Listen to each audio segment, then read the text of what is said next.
have a concept. You have a great concept. You guys are doing it, man. And it's an honor for me to just be, you know, a small rock, man, in your mountain. I'm going to pop a top in your honor. Mr. Doc Walker blessed us with his presence and knowledge. We want to welcome in our next special guest, Haley Skarupa. She's a three-time world champion in women's ice hockey and most recently won Olympic gold with Team USA. The Caps Stadium Series is definitely my favorite, obviously. I'm a huge Caps fan, I always have been, and to be there at that game with my teammates and for us to bring, you know, our gold medals to there and share it with everyone in this area was really, really special for me, and just the support and it's been tremendous from everyone in this area, and you could feel that there at that game. Welcome to Sports on the Hill podcast. Hashtag DC Sports Without the Politics with Carol and Robbie on True Radio Network. And welcome to episode 397 of Sports on the Hill podcast. We're on that road to 400, just a couple away. We got a fun and exciting show tonight. We've got a live playoff game that we're watching on Monday Night Football. It's the last Monday Night Football game of the season. ESPN does get one wild card game in the wild card round. The Steelers at home versus the Texans. Right now, the Texans are up 7-3 with about 8:24 left in the second quarter here. So we're big Texans fans. Just to get revenge, obviously, for the Ravens from last week. So exactly. It's weird to root for Texas teams. I usually don't, but in this case, I do. I'll root for the Aggies, and I do like Houston. I have I like that they're kind of rivals with the Cowboys too, like in-state rivals. So I'm kind of for it. So, we'll definitely talk a little bit of football in the second hour, especially because Anna Knox's 49ers, beat the Philadelphia Eagles, which, we talked about it last week. The Philadelphia threw away that game against the Commanders, and they were like, we'll take the 49ers, and so be it. And I said at the time, I think that's a risky move. I think you think you'd rather play Green Bay with them limping into the playoffs as they did. The Bears took advantage of that. And although Green Bay looked good in the first half, they just fell apart in the second half in their game. So we'll talk about that one as well. And I'll definitely get Anna's thoughts on the 49ers more as we use that as a bridge to our second hour and talk a little bit more football. The Caps were a bit up and down. Ovechkin was very consistent, as we've known for him. In his now 21st season, all of them having 20 goals, which is incredible. And now second most all time. He stands alone at second most all time. And so just one more season, Gil, to tie for first with Gordie Howe. So it'll be interesting to see if he comes back for one more for that. It's just it's another notch. We've been debating back and forth all season long on whether or not this will be his last season or not. Obviously, I hope he goes for many more seasons, but I understand there is a time for everything in this world, and his time eventually will be up. Again, incredible stuff. 4 goals. I think this, is that right? 4 goals in the last 3 games, and then getting basically a goal every day this week. And is that right? Is it 4 goals in 4 games? No, maybe it was just 3. And so. Just really consistent player. Is already now up there for tops in the team again, which is wild, and everyone's kind of writes him off. And we're just at the halfway point of the season. Like, he could still get 30, which is crazy. But Anna, how are you doing tonight? I'm doing well. For Monday. Yeah. My God, I'll just say my Niners. Oof, my God, it was hard to sleep last night. It was very exciting. Yeah. I'm sure that softens the blow of the Capitals game against the Predators a little bit. Yeah, because it was my big sports nerd day, and I was like, oh yeah, riding off this high, and then I was like, what the hell? Right. Where'd Yeah, we we'll talk go? about it. The Predators are always a tough out. It's, we talked about it last week. This was going to be Yeah. a tough week for sure. And so I we'll start off. Well, I want to get Gil's. Gil? How are you doing tonight? Not too badly, thank you. Yeah, so I got to join Gil and Anna this weekend, in fact, yesterday, Spoiler for alert. watching this podcast before the 49ers game. And so that was really fun to be able to do the Power Play Point podcast live with them again. It'd been a while. It was the first time we've gotten to do it this season, and I really appreciate being able to talk hockey like we do on this show over there, and they always do a fabulous job. And we always tell everybody on this show that they should go on that show, and I wasn't doing it myself, so I got to live and breathe what we preach. So, so I enjoyed my time over there. People should go check that out. The latest podcast is now up. You can always go to sportsothp.com, click the podcast partners button, and you get the latest episode there. Robbie, I have to show you, and I meant yes. to. I know because I obviously talking on the airwaves yesterday, I couldn't show it to you, but I have to show you what my kids bought me for my new phone. Oh, turtles! So yeah, It's so great, and I was like, oh my gosh, this is what I was telling them about you and everything, and then what Ian happened to. I was like telling them, and then he was at the table, and he's like, "What is it?" I was like, "Oh, Gross Scuba! Like, you've got this great name." And so he pulled it up, and so we were living vicariously through the grosses last night. Yes, nice. Well, I'm so happy that you're doing it. I'll give a quick little shout out at the very beginning of it, and I did it in our chat. It's Gross Scuba on Twitch, and it's going to be the new home of the scuba diving channel. People have been telling me for years, your stuff is too good to bury it in your family channel, but like the algorithm just sucks because like we do this show and I do so many other things. It's like it's not going to serve scuba divers to that wide a variety of content. So if you just take it by itself, and what's weird about YouTube is really pushing vertical shorts right now, like 20-30 second clips, loops, just natural audio of just dives. And so they're like, just do that and then do your big videos every couple of weeks, and at least you'll get a lot of discoverability just in the clips. And I have to say, we have over 10,000 views in less than a month just because of the shorts. And so that's wild to me. Like, so not a ton of subscribers yet. It's one of those slow burning type channels because people have got to find you over time. But it's just so cool that people are watching my shorts in like all over the world, in Asia and Europe, and and so it is working. I've been playing around with ChatGPT about like best hashtags and best intros and what do you do, and just playing with that as sort of an editor, like a co-editor with me, and it's been fun to just experiment with a bunch of different stuff. But yeah, the latest video on that channel is a turtle one. It's kind of the halfway mark of the documentary, but it kind of stands alone as sort of a thing that I would like to push, where we get to see the same turtle for 3 straight years in the same reef, we believe. I was looking at screenshots of it, and I'm pretty sure it's the same one. You can't, hawksbill turtles look similar. I can't be 100% sure, but same behavior, same reef, same spot. There's at least a decent chance that this is its home, and getting to do that. And so we'll let Anna go for a second. But if people want to go check it out, again, Gross Scuba, and I really appreciate all the love that it has gotten. Also on my regular YouTube channel, I just did a family vlog. If people want to see like what we were up to for those 2 weeks, that is up there now too.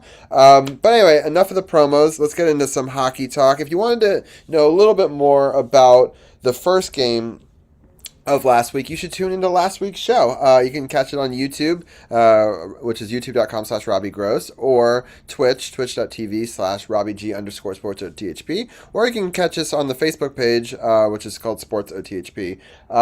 So anywhere you find it, go back to last week's episode. In the very beginning of it, Gil and I do a nice recap of the hat trick and what sort of set it up. And then Gil, at the end of that hockey segment, does a great play-by-play and gets to call a couple empty net goals. So it's kind of a bookend of the hockey segment from last week, where we also recapped the game. So that was a lot of fun to do. So I don't think we have a whole lot more to say about that game because I think we said it all last week. But just a great victory, wonderful hat trick. And the one thing we didn't mention last week that I think is important to note is it was actually the first black capital to get a hat trick. And we've had a lot of wonderful players throughout all the years. And so I thought that was sort of surprising. I didn't know that. So shout out to Stuart Small for that fact, who's our great Caps historian.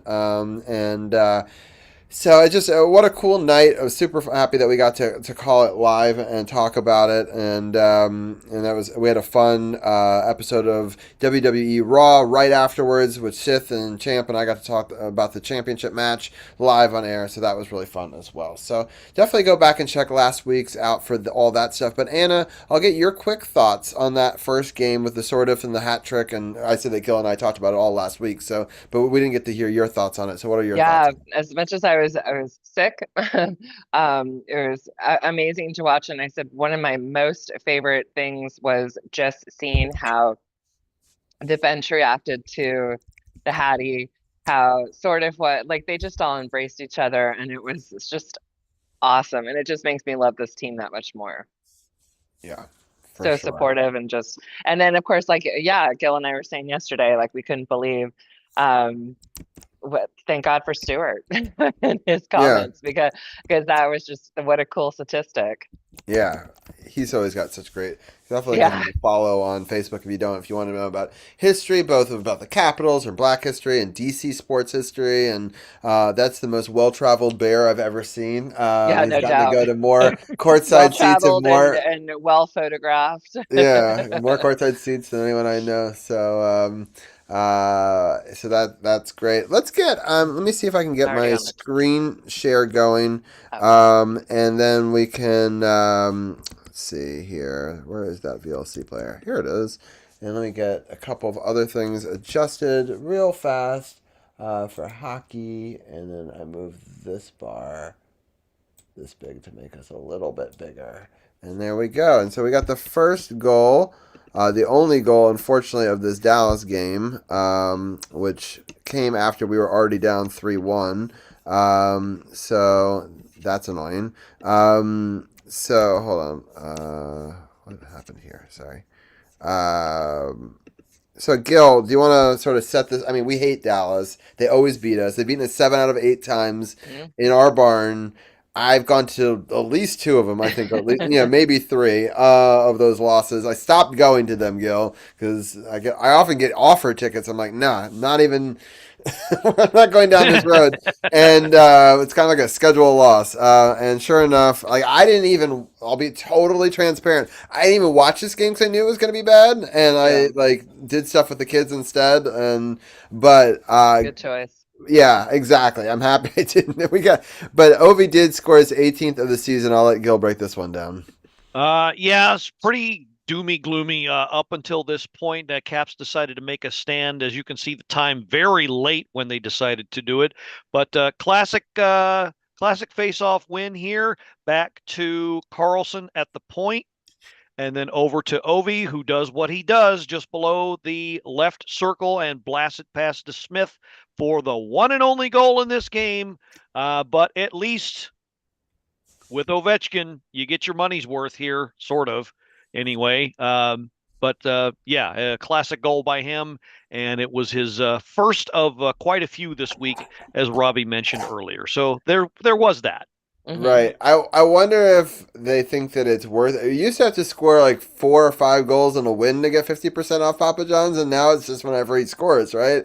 So, like, right. I don't know if they got their money's worth on this one for that promotion. But I'll take the goal because, it's everyone is one step closer to 1,000.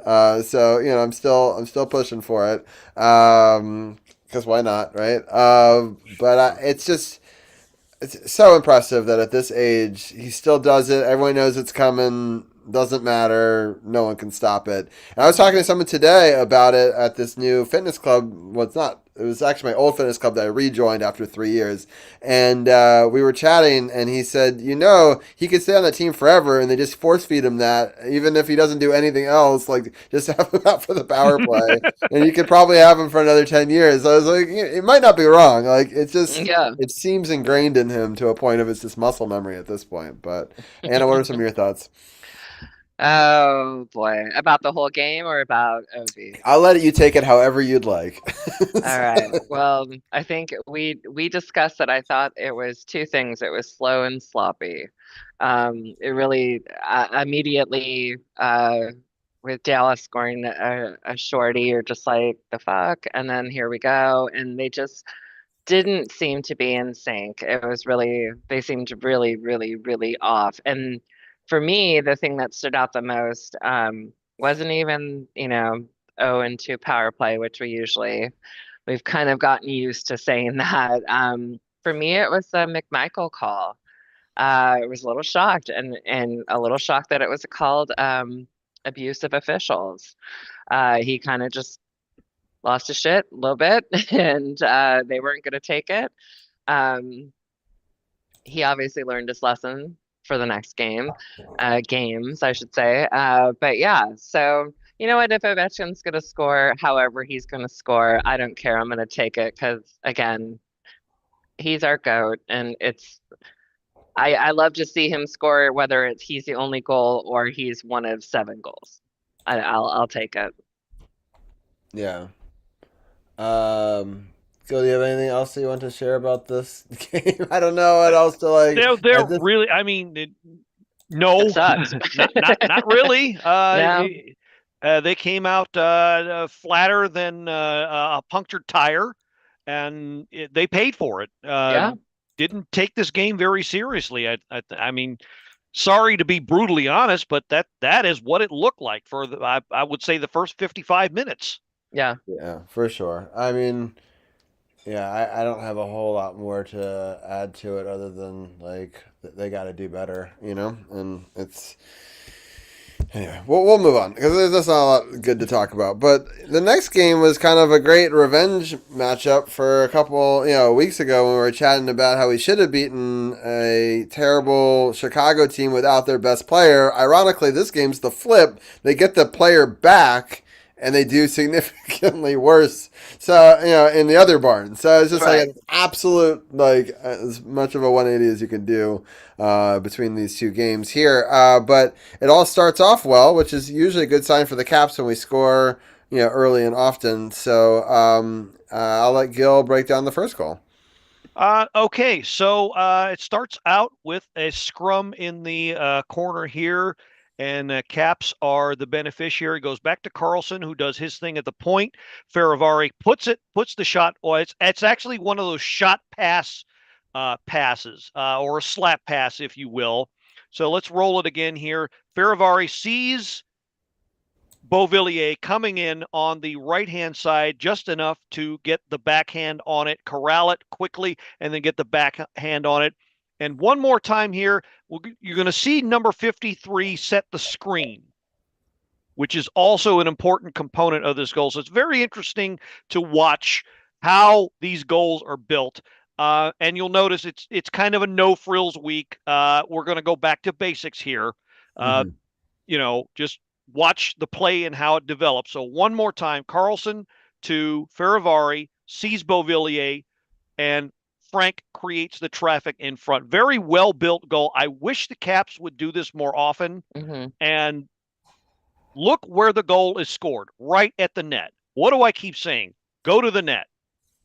There was a whole entire 2-week period that we had where we had nothing but these types of goals. And then it seems like there's been a huge drought in them, and I don't know if teams are scheming up against us differently or we've gone away from it, but I feel like we've seen significantly less of this over the last couple of weeks, and because of that we've had varying results. Too true. It's interesting to see how those two things kind of align with each other. Anna, any thoughts on Beauvillier?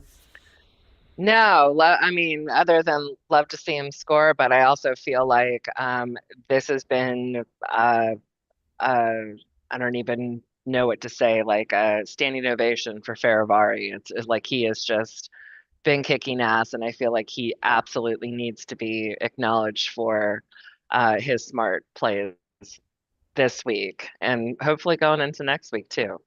Yeah, for sure. I also want to mention this is the first half of the Mentors road trip, and I love Doubter's brother doing the intros. If you haven't seen that, definitely go check out social media because Yeah, I mean he's a hoot and a half, right? So like it's a he is chugging beers and making sure everybody was ready because they're going, and it was they tried to reenact it the second time, and then a second person chug a beer. I feel like wasn't as successful. I get it, like superstition, you got to do it again. I always feel like they should have done it exactly the same, because I right. feel like they tried to build on it. And it was already too perfect. I was like, just don't mess with perfection on that. So it's nice to see them get a win in front of the Mentors. I was hoping they'd get the sweep, but I'm happy at least they got this win here. Continuing on.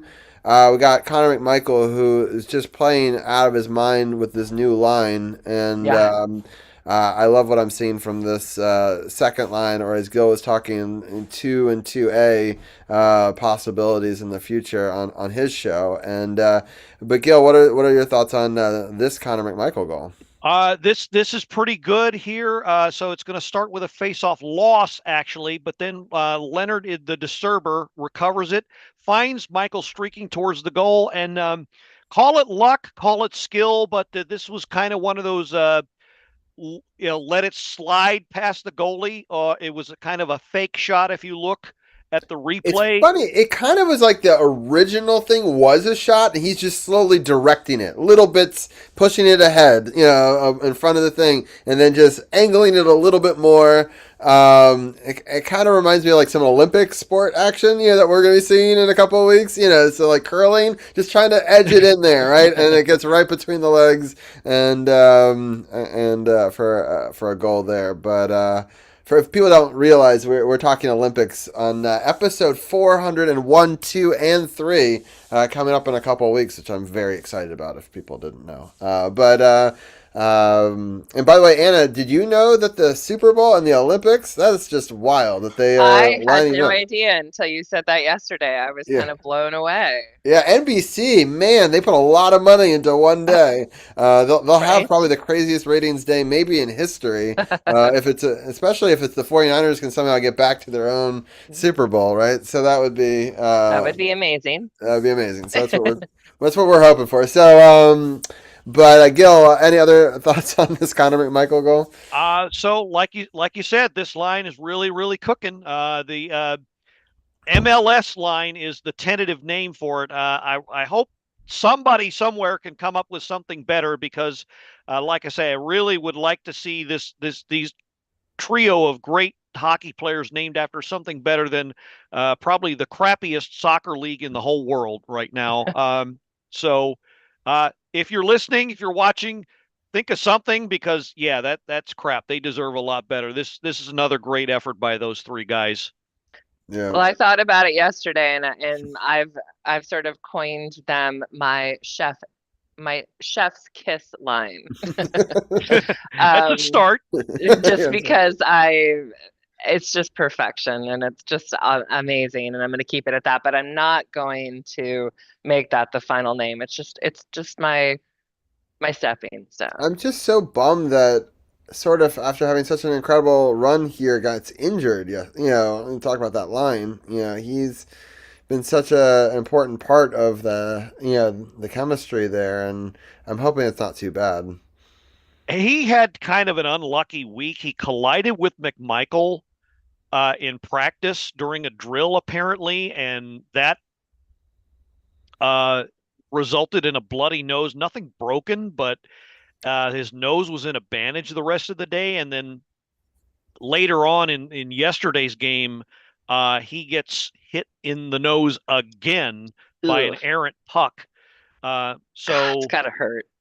yeah, he probably Mm. has the least punchable face, and yet he gets hit in the face twice in the matter of days. Well, Right. I guess like it's a karmatic week, right? That's the ending of the week. In the beginning, you get your first hat trick, right? So it's just like what a world you live in, right? Where like Welcome to the NHL. exactly Yin yang. one moment of the week you're at the highest of highs, and then getting your nose beaten in on the other side. So it's anyway. But I want to mention him because he's the last part of that trio because and why they've been doing so well. I think is he's been really letting Connor McMichael play wing, which Gil, you and I have debated this many times on whether or not he's a center or a wing, right? And I'm still not sure what the answer is, but I seem to like him better on the wing just because he could still set people up and he seems to score more than he does from the center position. So I don't know. Amazingly so, it really comes down to who he gets put with. I think finally he's found a combination he can really work with, and we talked about this on our show as far as what happens when the lineup finally gets put back together for full. Meaning when Pierre-Luc Dubois comes back and where you put him and how you play that strategy out. So you got 3 speedy, skilled guys here, and I propose that maybe you put, when Dubois comes back, you center him with Protas on one side, Wilson on the other. 3 big bodies on that line. So that's your 2, and this is your 2A. So like you had pointed out, Robbie, spoiler alert, kind of like a football strategy of the speed of moving the ball up the field with a pass, and then countering that, or following that rather, with the run strategy of your big guys just grinding and pounding the opposition into the boards and wearing them down. Yeah, for sure. It's what are your thoughts, Anna, on Connor? I'm sorry, that completely cut out. Yeah, What are no. my What are your thoughts? thoughts on Connor McMichael and this goal, or just how they've been playing Oh, together? my chef kiss line. Yeah, exactly. No, I'm happy with it. I think that we're starting to see him, you know, becoming more consistent. And I think that, I know I've gone back to that abuse of officials uh, penalty a couple of times because it was so not like him. And I think he learned his lesson, and then he's just going to come out and kick ass and just, put that aside. So I'm glad he's matured. I love this line. I think that we're just going to keep seeing more. For sure. All right, the next goal here, we got Ethan Frank getting a goal here. A very timely one, 3-0, to make it 3-0 for the Capitals, but I'll let Gil break it down. Okay, so Frank, this is where he's at his best here, using his speed to, as you can see here, go to the net. Carlson will hold it for him at the half boards, let him go streak to the net, and Frank does the rest when Carlson gets him the puck. So great cross-ice pass here by Dowd, and then Carlson holds it just long enough to get Frank free, and he puts it in. I wish he would do this more often. Sometimes I see him be a little bit hesitant to go to the net. I'm not sure why. I don't think I'm not sure if that's by design or what's going on there, but I mean, we've seen enough examples of Frank going to the net and it paying dividends. And here's another example of that. Yeah, I like him. Mm-hmm. This come around has been a lot better. I think having him, sending him back, and then he was like, oh, wait, this isn't a sure thing. And then coming back that next time, I just feel like I saw a completely different player the second time. He's definitely earned his spot. Yeah. He just needs a touch more consistency by doing more things like this. Right. Excuse me. I agree. So, but I think it'll come, I think it's tough. We have a lot of great players and a lot of great spaces in the system, and so sometimes people don't get to gel with either the right line or have enough time, played, and it's hard because there's always this battle between, trying to improve your players through playing, but also you got to win the game, so you got to use the veterans that know what they're doing already, right? So time on ice, and how the ebbs and flows of a season, where you put people, and who they're matched up against. It's like a chess game on ice all the time. And then you have like the luck of the bouncing of the puck, right, to throw into the whole thing as well. So it's one of the most difficult sports because it has, I mean, it's something to do with the skill of the players involved, but there's so many more aspects to it than, let's say, basketball, where you could just be having a good shooting night or not, right? But it's very individual based. Where this is, you have to have a team collective, you have to have tape to tape passes, and there's so many aspects to this game that have to go right for you to win, and a couple of fluky bounces can just completely undo it all, right? So it's such an interesting sport in that way, and people get so high and low on social media about it, like fire this guy or quit on this, and I'm like, man, like and it is never ever that simple. Right. You're right. Yeah, exactly. Because one person having an off night, if he's the connector in your pass, right, between two people, it makes the whole play look terrible, right? And it might just be one misplay and one small aspect of it. And, I know we talk about football being a game of inches, but like, if anything, this is a game of micro. It's just like how like the puck goes off the stick and bounces off these skates and off of each other, and and it's so fast to be able to react to it, bat things out of the air. Like it's wild what these guys are able to do while skating on metal razor blades, right? So like, which I can't skate to begin with. So like that alone is incredible. Or skate backwards, no less, while checking somebody, right? So it's always interesting to see how these little plays, and how I feel like Ethan Frank didn't get what he deserved, and earlier on, and I feel like people are starting to see what he can do now a little bit. Yeah, exactly. Yeah. Our guy, the guy of the week. Justin scores here. With the whole line gets involved on this one, but I'll let Gil break the whole thing down. So this is an interesting one. So it starts with Matt Roy shooting it in the corner. Then Leonard puts it on net. And so it's really crazy here. So it's actually McMichael and Sordiff kind of doing some mining, if you will, digging at the puck, and then Sordiff gets his blade on it and lifts it just enough past the goalie's skate blade and into the net. They did a good job not touching the goalie too much, but being in his face, because they love to call these sorts of things back on us. So you touch them even a little bit and leave the door open, so.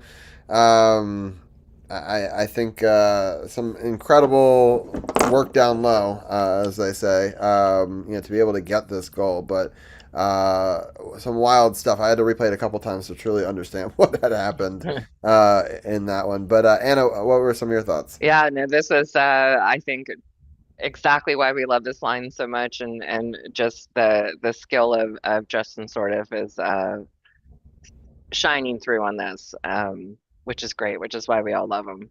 It's so funny because months ago we were like, is he worth 2 picks? Like, what are we doing? We don't even have that many picks. And and sure enough, I mean, he's the guy we need. He's like that Swiss Army blade guy. He reminds me of a lot of players that we had on that championship run, that you need people to, the Devontae Smith-Pelly, let's say. These players that can come in there, and he's not going to score 30 goals in a season, but the timely goals, and gives your team energy, and exactly, it's that kind of play that he fills in a lot of the empty spaces that say the effort, we need it. Right? The thing that we need is we need effort, and effort, the attitude, the chemistry, the love of the sport, the passion, the competitiveness. And just the fact that he's quite humbled, with how much his teammates appreciate and were pulling for him during the hat trick. Well, how cool is it that his favorite player ever is Alexander Ovechkin? He grew up rooting for this team, and he gets to play for them. That. And the fact that this isn't the first time that we've reported on a player having this exact same thing with Connor McMichael, right? Yeah. So it's kind of cool that that Ovechkin's changed the game and he gets to still play with these guys that are hopefully going to be the next generation, of Capitals. And absolutely. For the sake of time, I'm just going to keep on going because we can't not talk about this guy. Alexander Ovechkin got this great goal here, assist by Ferrari, but I'll let Gil break this one down. So once again, Ferravari with the helper here, quietly having a very good week, pushes it up just enough for Ovechkin to take over and do the rest. He does what he does here, gets it just close enough around the defender and close enough to the net, just in the middle of the circle, and then snaps it past Comesso, the goalie, to put the icing on the cake here with the 5-1 win. I like that an 8 coughed it up here, as you can see, and then an 8 scores, right? So I just, I like the symmetry of that. But these are things that you get to see after the fact. That's why I like doing these, where we get to live watch the play develop, which is a cool opportunity. So thank you again, Gil, for doing all the effort to make this a possibility. But I think it's really nice to be able to see it and break it all down. We're not going to get too much into this. I do want to quickly talk about the goal for the next game, which is Ovi starts it off right with a power play goal, and so we'll play this one real quick. And I'm happy we got the win over Chicago, but just for timing, we're just going to keep on going here. This is against the Predators, second half of the what they don't call it the dad strip anymore. They call it the mentors strip. Mentors. Yeah. Yep. I like that they've changed that. So, all right, let's play it here, and Gil, he can help break down this goal. So Caps actually wound up with a 5-on-3 power play, and you were hoping they would score, and they did. Great setup here, great puck movement, and of course, when Ovi scores, that is what you get. Nice, I love it. I had to throw in at least one that was. I know, and it was funny. Unfortunately, it was spoiled for me because when I was putting it in, it like looped through, and I was like, "What is this?" Because I did a jump scare. You should have seen me offline, but I do like I was trying to be quiet because I knew it was coming. But yeah, great job by Ovechkin, busting down the door, as you said, getting the first goal of the game. Anna, what are some of your thoughts? I love that it was a power play goal. I mean, exactly. Well, it would have definitely gone the other way, right? Because if you don't score on a 5-on-3, that is such a momentum kill. So. Exactly, and nothing, no one is better to have in that situation than you have Ovechkin, and it's like, okay, you're going to set the tone for the rest of the game. I wish. And they actually played it right. They put one guy on him and said the other 4 guys can have 2 players, and Ovechkin said, "I don't care. I'm still not passing."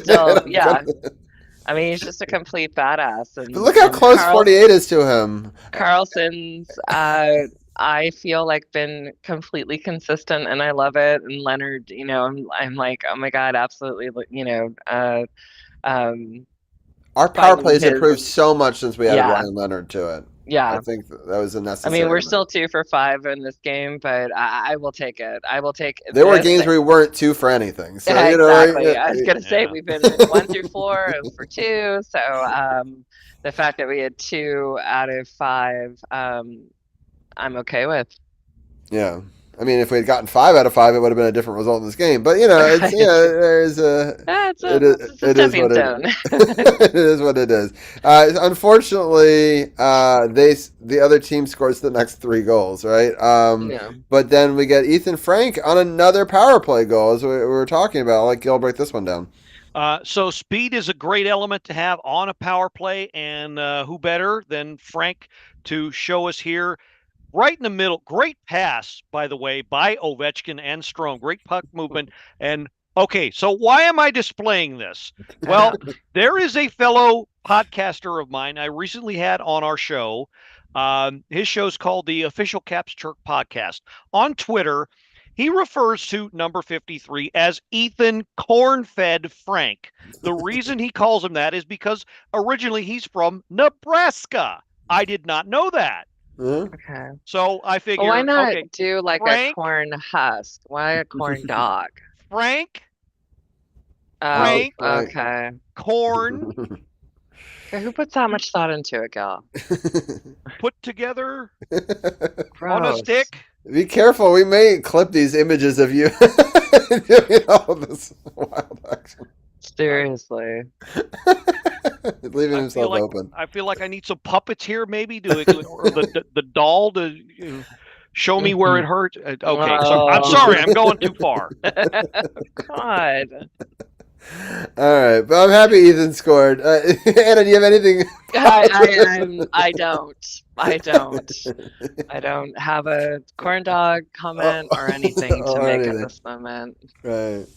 Unfortunately, this would be all the scoring that would happen. There was not a whole lot. I mean, I thought they were out shooting the Predators for a wide margin of this game, but yet I still just didn't feel like we were going to come back in it. I didn't think we had the energy, which is a bummer. And even after the Stamkos flip, I was hoping something was going to come out of that, but you know what? I'll just watch that over and over again and be like, okay, the highlight of the game. I can't believe how far apart Stamkos and Ovi are in goals. Like, and those were like the two greats, remember, for a while. Yeah. And there was like all this talk that maybe Stamkos could stay up with him and they could compete and then like, holy moly.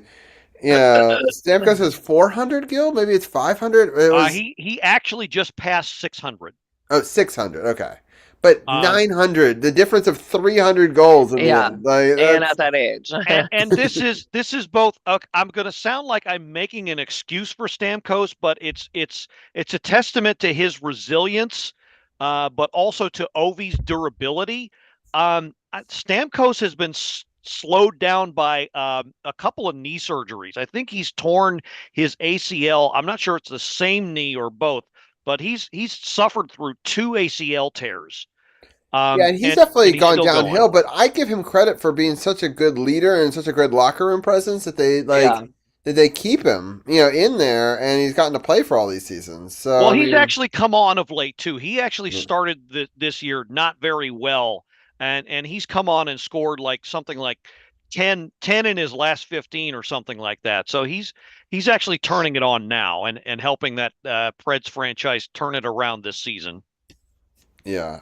All right, I'm going to stop the screen share there because I did want to talk just very briefly about the upcoming week. I'm super excited. Tomorrow I'm going to the game with my son and my dad. So it's 3 generations going to get to go to a hockey game. I'm just so sad that he's grown out of all of his jerseys.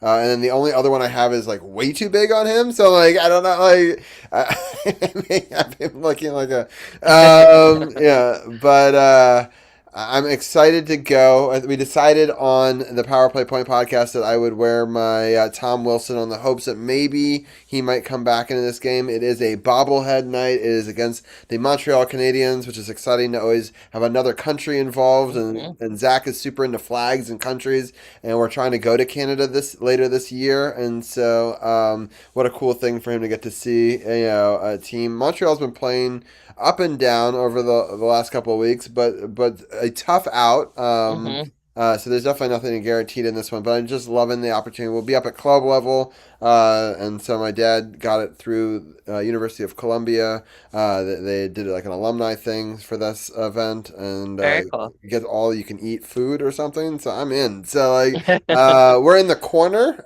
so it'll be an interesting perspective wise. But there's always the jumbotron, but there's no bad seat really in that arena. So sometimes the corners are nice because you actually don't get less dead spots, because of the angle. Anyway, I'm very excited about that game. I'll let you, Anna, what are your thoughts on playing Montreal tomorrow? I think it's going to be, I'm excited for you guys to go. I do think it's not going to be a sure thing for us. They are 25-14-6.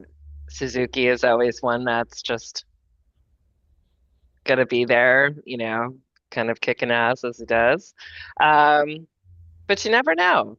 I mean, honestly, after this Nashville game, like, why not? Like, we're back home, and this is another tough week. Yeah, we got San Jose, then we're going against Florida, who've already beaten us twice down in Sunrise this year. I think a Yeah. 5-3 and a 4-3 or 4-2. Anyway, neither of them are close. Not, we need to get our revenge for that. Yeah. That's a Saturday at 7. And then next Monday is a 4 o'clock game in Colorado.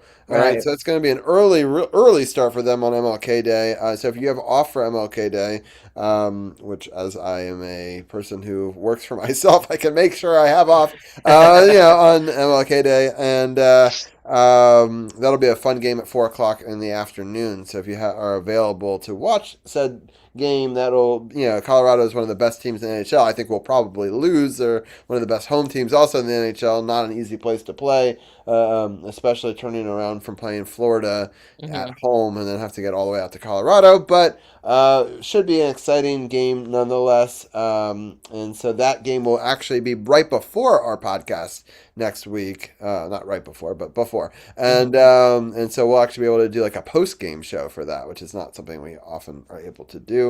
So we'll definitely talk about those 4 games: Montreal, San Jose, Florida, and Colorado. Tuesday, Thursday, Saturday, Monday. Gil, any quick thoughts on them before we switch over to football? Yeah, it's going to be another very interesting, very challenging week. I really, really, really hope they start to find some consistency. The pessimist in me is saying maybe not. You got some tough opponents here. I mean, I think the best we can hope for, unfortunately, is another 500 week, which I suppose they can survive. But the hope is long term they find some consistency. But I think in the very near term, we're just going to have to get used to they play well one game, they stink up the joint the next game, they come back, turn it around, and back and forth. And I think the Olympic break is going to do them some good. Yeah. Yeah, I'm kind of excited about that Olympic break too, especially because most of them aren't playing for a national team, and so and I'm happy for Tom, and I'm happy, for Logan, for being able to get to the big dance, and I think I might actually be rooting for Canada this year, which is a weird thing to say out loud, but I'm sure that somewhere Janae is super excited about that, and I'm excited to have all of our team back on. Just real quick update. Next couple of weeks. Next week we'll have the national championship game live on for the college football, and that'll be. And then we have 2 episodes until we get to 400, and then the week after that we'll do the Super Bowl Olympic combination show, and then 2 other Olympic recap shows before we'll be back to Caps Talk. So we'll probably do Olympics first hour, Super Bowl second hour, but I guess it just depends on how the Super Bowl goes and if we like the result or not, right? So anyway, scoring update just real fast. Houston is marching down the field. They just got a 1st and 10 at the 45 of Pittsburgh, and then a great pass down the seam to the 35. So another first down. 13:30 left. They're driving. It's a 7-6 game with. Wow. A very close game here. Luckily the Texans are up by 1 point. I'm hoping they're able to get more than 3 here and extend that lead. But Anna, let's talk a little football with you. The 49ers big time win. We'll actually bring in Ken as well and do a sort of what do they call it, the crossover, right? Where we can go to the next segment. But Anna, just talk a little bit about the 49ers game. I mean, losing some key players, but just the resilience of being able to do it, and the highs and lows. Did you think you had it? Did you not? Were you nervous at the end? What were your thoughts? I was gonna say I came out screaming within that first 5-10 minutes, and my phone was being blown up, and I was like, people stop, like, sorry if you can hear me, but here we go. Yeah. And I was just, that's exactly how they needed to start. And it broke my heart to see Kittle have to get carted off.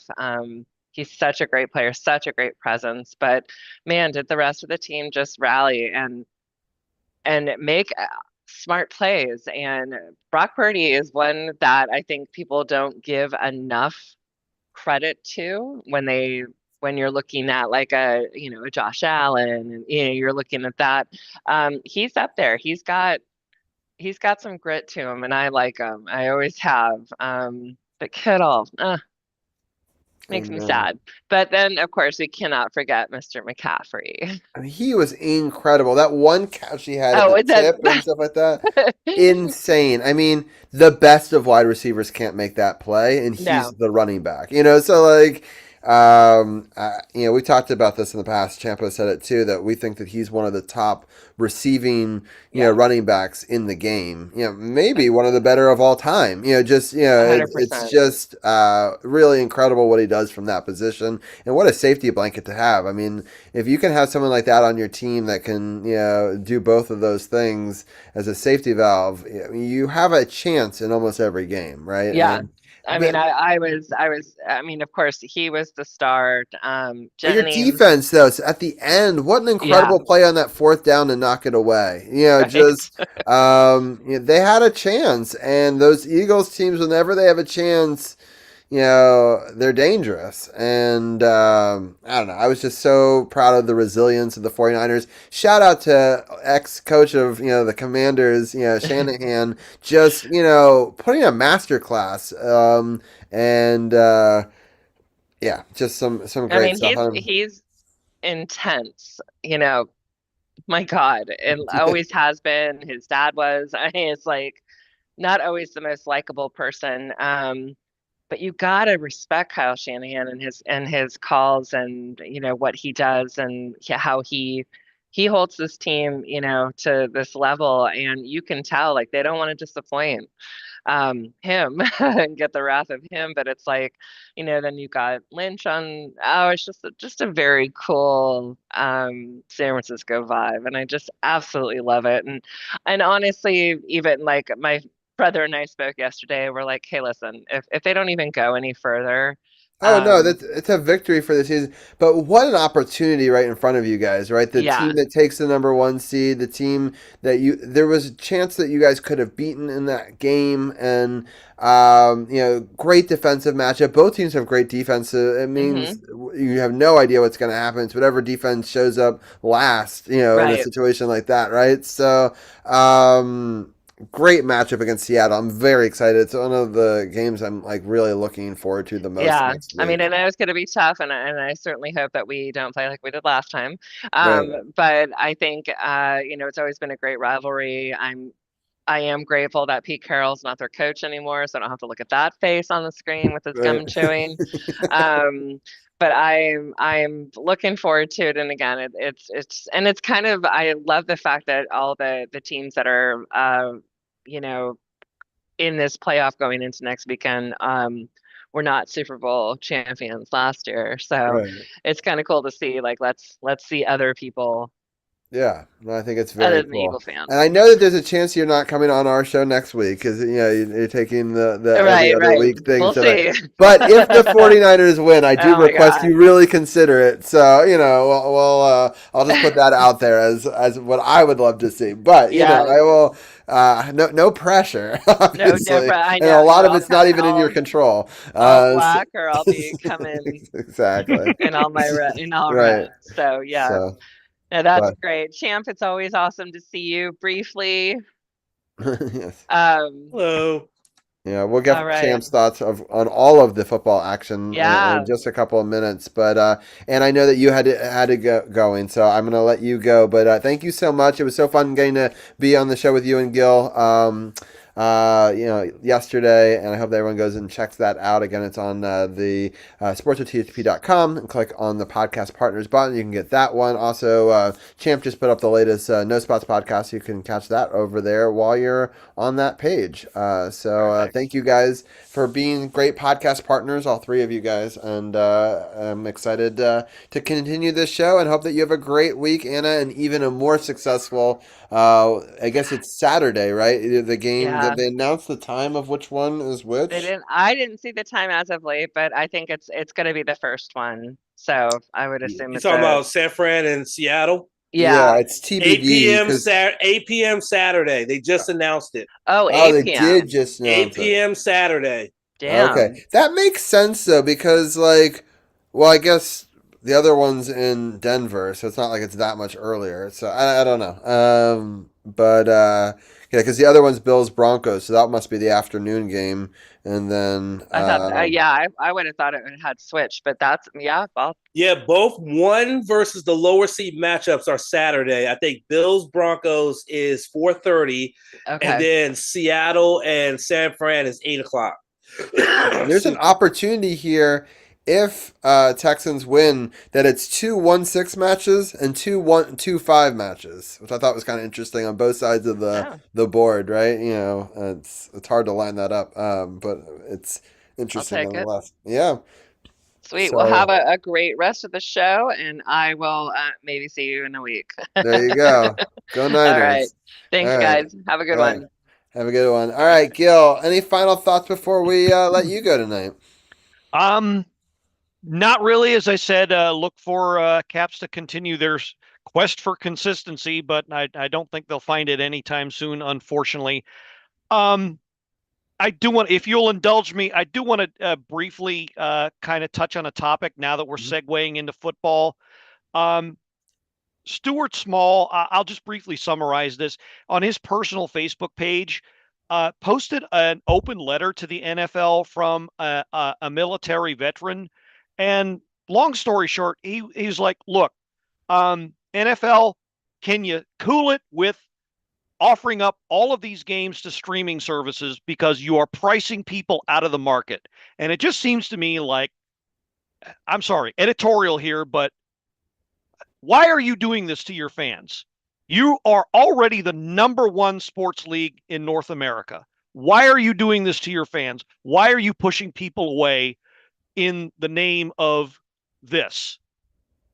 Come on, you got a great thing going. Are we talking about the playoffs, like the one on Amazon? Is that the issue? I'm talking about any of it, any of the. Because at least I have to give now. If you're not in the United States, it's a bit of a problem. But if you are, I will give a shout out for anybody who wants to watch those Amazon games that doesn't have Prime. You can for free watch it on Twitch.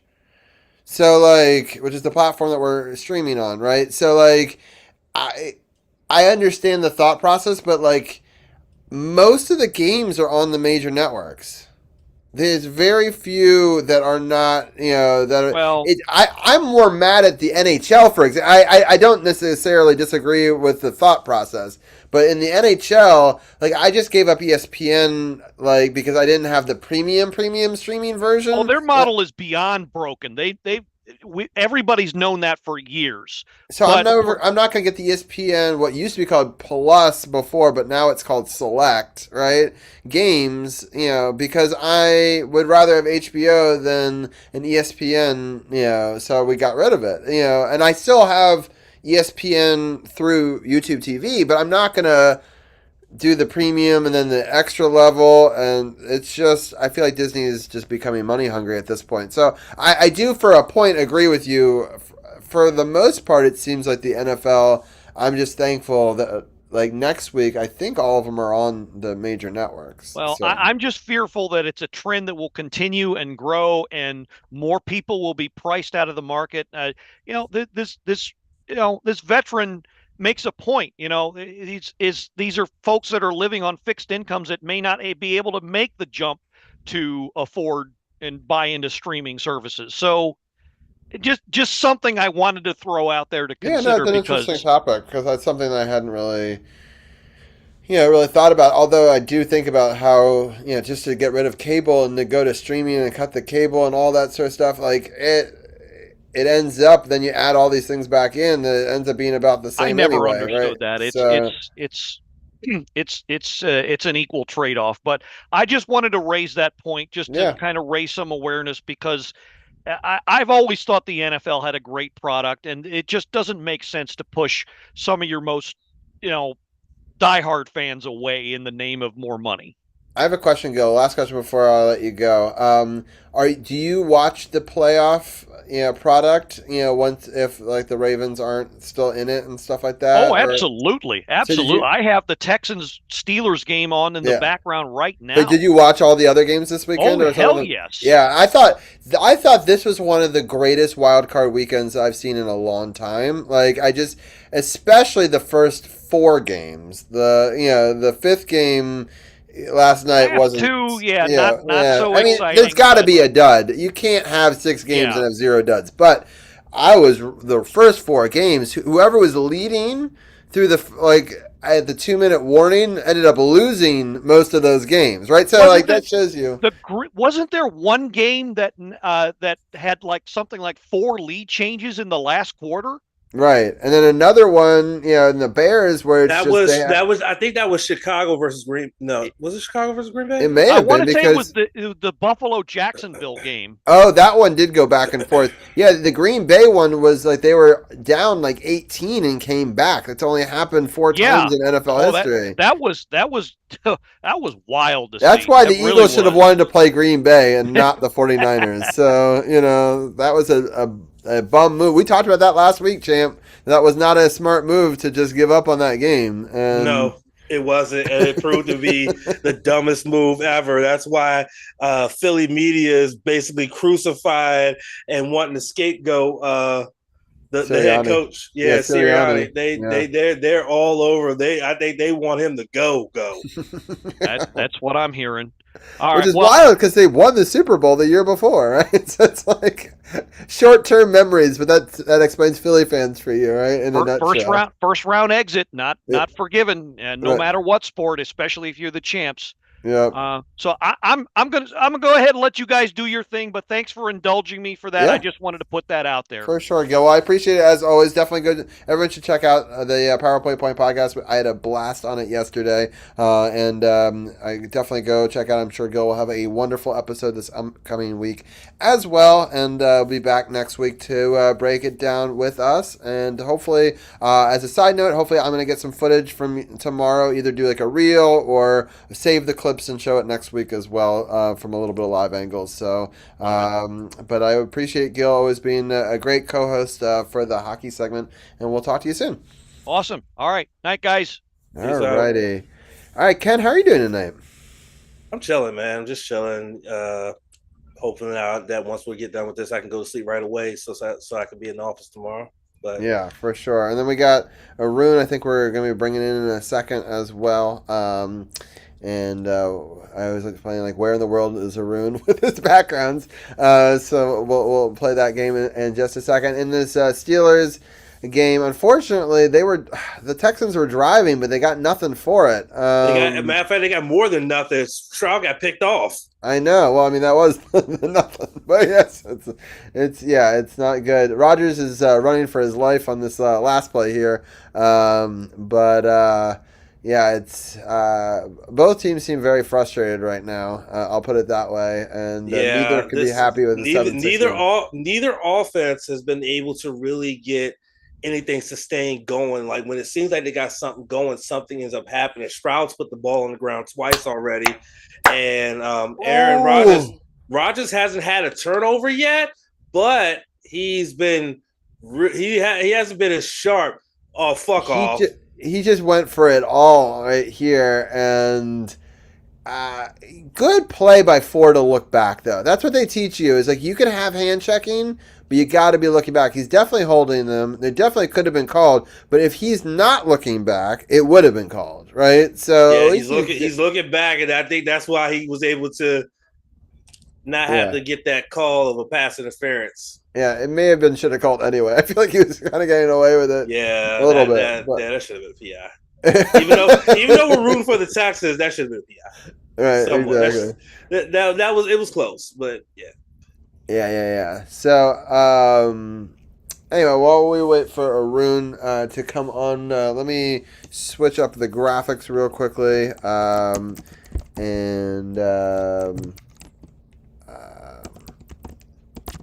we will do our NFL logo here.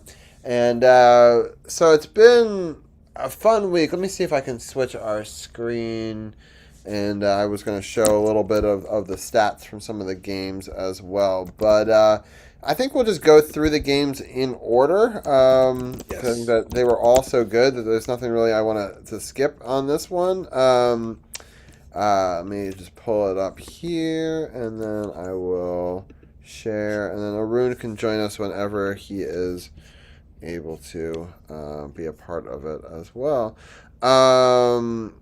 All right. So this Rams-Panthers game, it was a lot closer than I thought it was going to be. And let me see, is this a better? Let me go to share.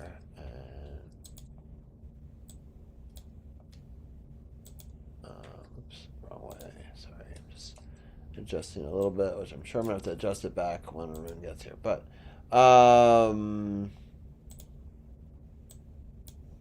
is that right? Sorry. This game was really interesting. It started off with the Rams, taking a lead, which we expected, and Carolina just did not look good, and to the point where I think it was 17-7 at one point, and I thought it was, yeah, so they scored first, then they scored again, and it was 14-7, yeah, 17-7. I was like, yikes. And then LA got the ball back, and I was like, oh god, if they score here and then get the ball to start the second half, it's over, right? I was kind of feeling that. And then I had to go do a couple of things, and next thing I know, I turn back, and there's a touchdown from Carolina, so they were able to stop them and then get the ball back and score a touchdown with 37 seconds, which I thought was a lot of momentum going into halftime, and they were able to, in the third quarter, about halfway through, tie it up, and I was like, oh my god, this is reminding me a lot of what happened in the regular season. We talked about it last week, Ken. They were a 10-point dog, and they won by 3. Carolina did at home, and this looked like it might be going a similar direction. At this point, what were some of your thoughts, Champ? This game right here set the tone for the entire weekend. I mean, Carolina, once again, is proving the point that I've made before, that I made last week, and that I'll continue to make. They need to reseed the playoffs because an under 500 team should not be hosting a playoff game. Now, granted, they made it a game. They didn't get blown out or dog walked in their own stadium to really drive home the point. But they still did not come out with the victory. And I mean, Matt Stafford has been in this game long enough. He knows how to handle playoff pressure. He knows how to handle the playoff atmosphere. He knows all of that stuff, right? So it's really simple to just understand that Matt Stafford's going to do what he's going to do. And then, Bryce Young's never been here before. And, it kind of showed, though there's a saying, it's no matter how you start, it's how you finish. And Carolina almost finished this with what I would consider to be an upset based on their records, but victory at home. But in the end, again, Matthew Stafford is more of a veteran in this game, and he knows what to do, and he showed it in this game.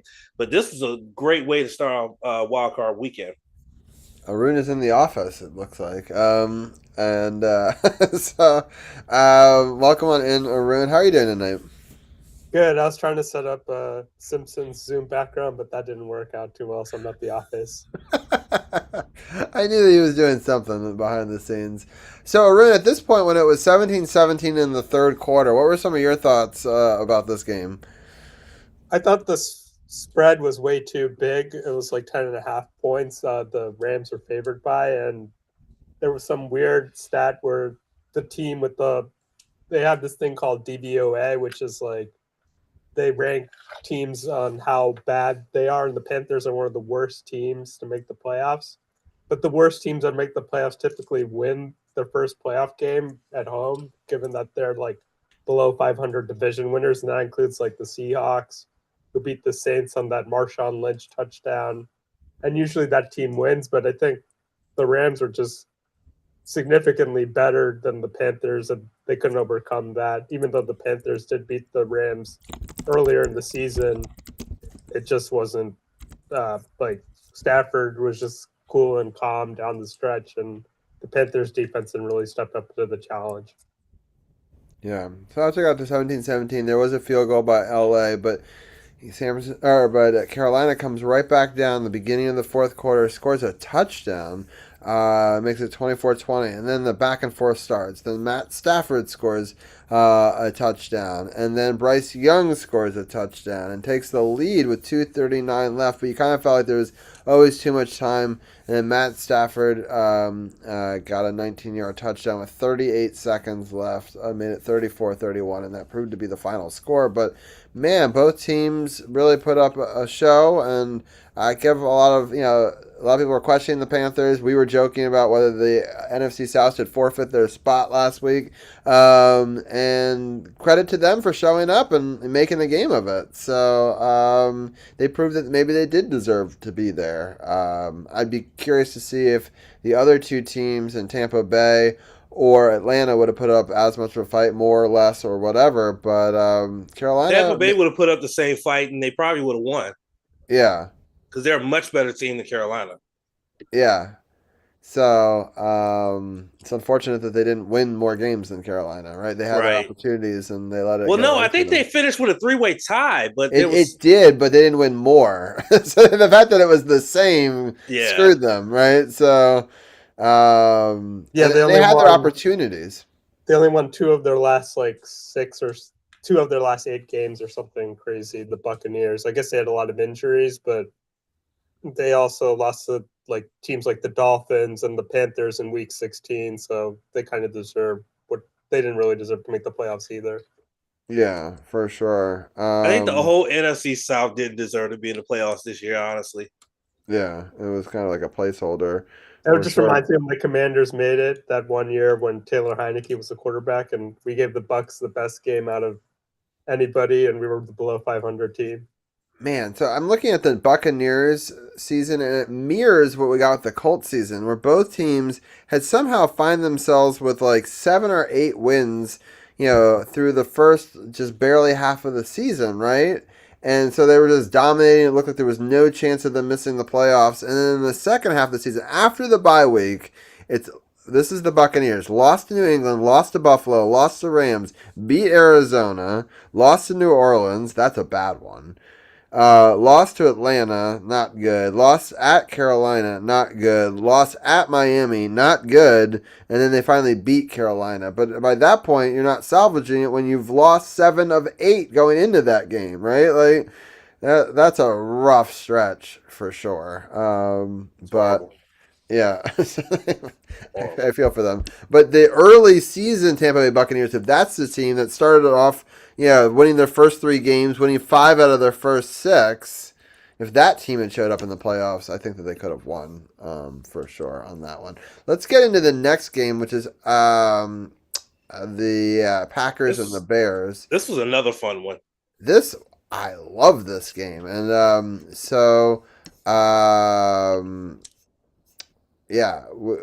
we'll go through the scoring summary here. It starts off with the Bears scoring a field goal, and it's important to make your field goals, as we'll find out in this game.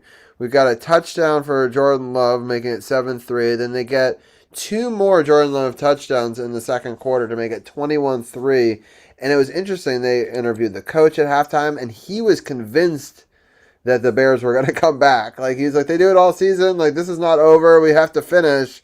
And man, I wish that his team had taken that to heart a little bit. Although I kind of became a Bears fan in the second half. The fans were, the Bears score a field goal, and then another field goal, and then a touchdown. And then you could just kind of feel this with 10 minutes left in the game that they had a chance. And that place got loud. I mean, just really behind the team in a way that I don't remember ever seeing the Bears fans get that crazy. It reminded me of a Pittsburgh game, or with the terrible, they didn't have the terrible towels, but that sort of energy, right? Just a wall of sound. And then Jordan Love did get a touchdown to extend their lead, but then Caleb Williams with 4 minutes and 18 seconds scores a touchdown and then gets another touchdown with 1:43. Their defense really showing up there to get the ball back to them and then to stop them in the end. But just a remarkable comeback, arguably top 5 comebacks in NFL history, being the only 4 other times have a team been this far behind and come back. And the last time was the Patriots Super Bowl game. But I'll start with you, Ken. What are some of your thoughts on this one? I mean, they said so many times this is the oldest rivalry in all of football, and it lived up to its billing of why this is one of the longest reigning and one of the best rivalries in all of football. I mean, these two teams, it looked like Green Bay was just going to run them out of their own fucking stadium. And Chicago said, nah, that ain't happening. And Caleb Williams, only his first playoff game ever. And this a second year quarterback went out there in this situation and not only rose to the occasion, but brought his team back and got the victory to move on in the playoffs. I mean, this was a fantastic game. And I think that if we haven't already seen it, I think this was Caleb Williams coming out party, let him know, look, I was drafted number 1 for a fucking reason, and here it is. And so, man, I mean, what a game. And again, we already had the tone set with LA and Carolina, and then these guys met the bar and then raised it with this game. Yeah, real quick scoring update. Pittsburgh is still down 6-7 to the Texans, and Aaron Rodgers just got strip sacked, or it looked like he was going to be strip sacked. Like he punched the ball out of his hand, goes flying backwards, and they're super lucky that another Steeler jumped on that. Ends up being a major loss, and they've got a punt, but they were able to still punt it away instead of giving the ball back there. So they kind of got very lucky there, because I feel like you turn the ball over in that situation, and that probably points go up on the board. So we'll see here as Houston just got the ball back. Arun, I'll get your thoughts. What are your thoughts on this Bears Green Bay game? And it's weird how few times these two teams have played in the playoffs, but how many times they've played overall. I thought that was pretty a crazy stat. Yeah, it's a great rivalry. Probably I guess historically, but in my lifetime, the Packers have just dominated. But the Bears just got a little bit of revenge in this game. Like Aaron Rodgers, he was. I mean, not Aaron Rodgers. Jordan Love wasn't great in the second half of this game, and the kicker missed too many kicks, as you alluded to, and I think the Bears, they've been doing this all season, would come from behind victories, and they were underdogs, and they came back at home. And that usually, I think a home dog in the playoffs have usually done pretty well, at least against the spread. And they're only a 2.5 point underdog. But Swift was dominant on the ground, and Micah Parsons wasn't available. The only bad thing is the Cowboys do get the number 20th overall pick. But I guess the Packers, it would have been better. Maybe the Eagles would have lost to the Packers. Who the hell knows what would have happened if they played? But the Bears did what they were supposed to do, and they won the game. I guess technically, if they were home, even though they were the underdogs. Yeah, so they hadn't won a home game in a long time in the playoffs, and so the fans were ravenous for it. And as we were talking about, in the fourth quarter, missing the extra point that would have made it 28-16, proved to be important, right? Because, down the line, they were down 4 points instead of 3, and they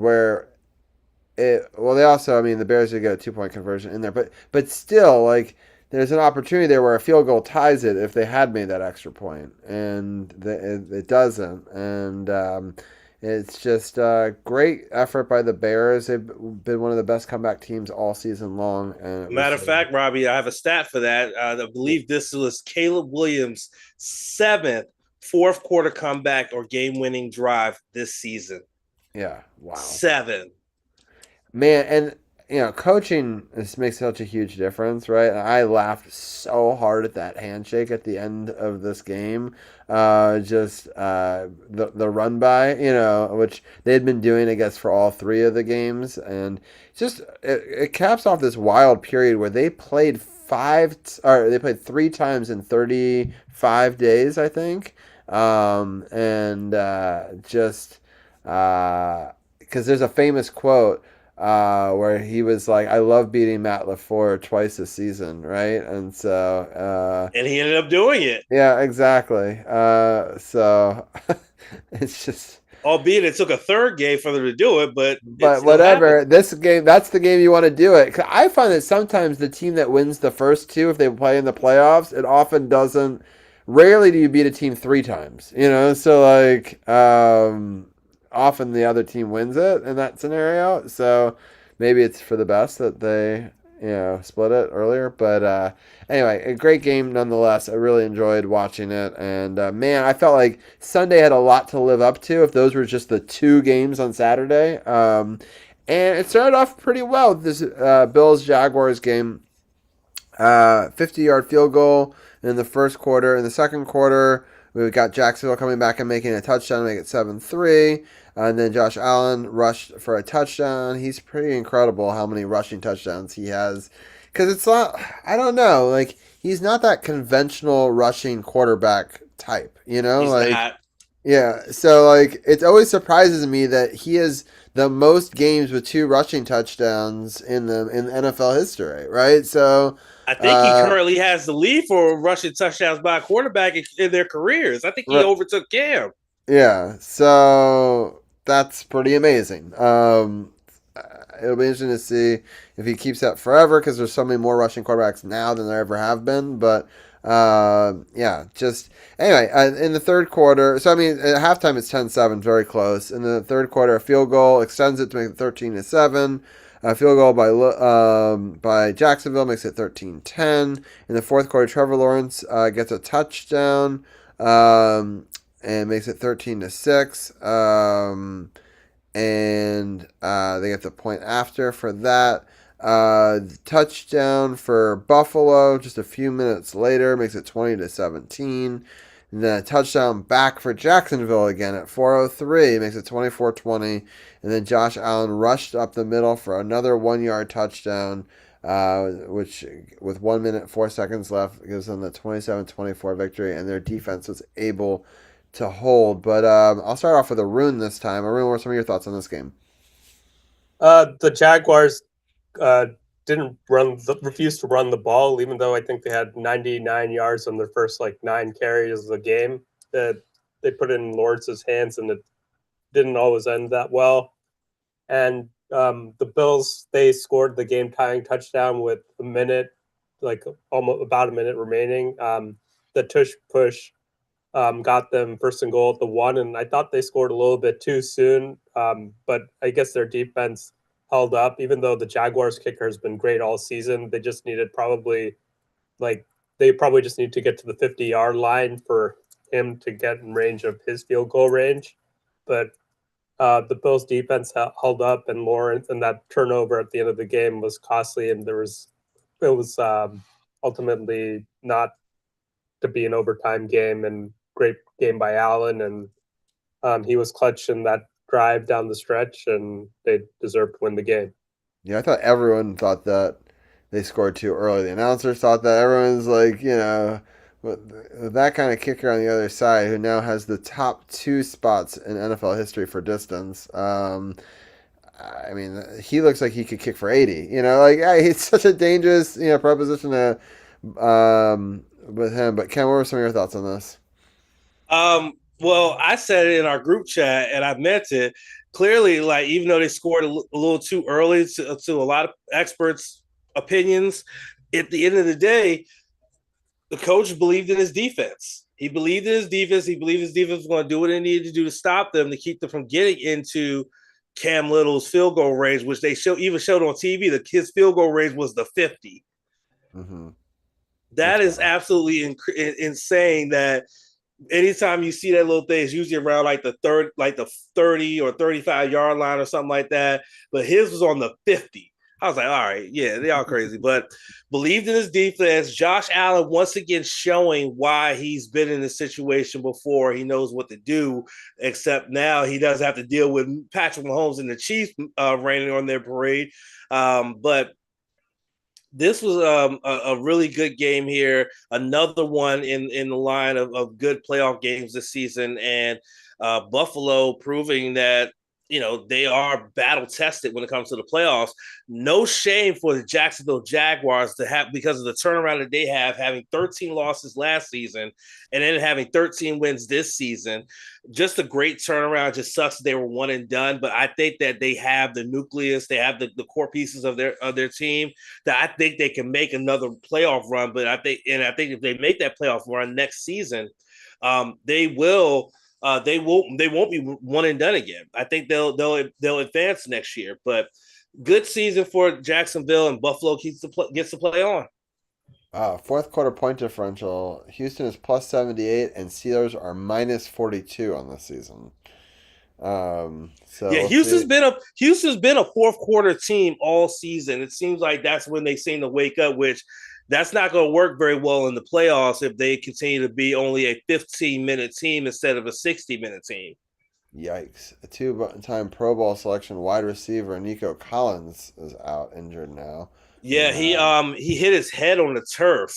Oh. On a pass that was incomplete. His front face and head hit the turf, and he immediately did see that they showed the replay of it.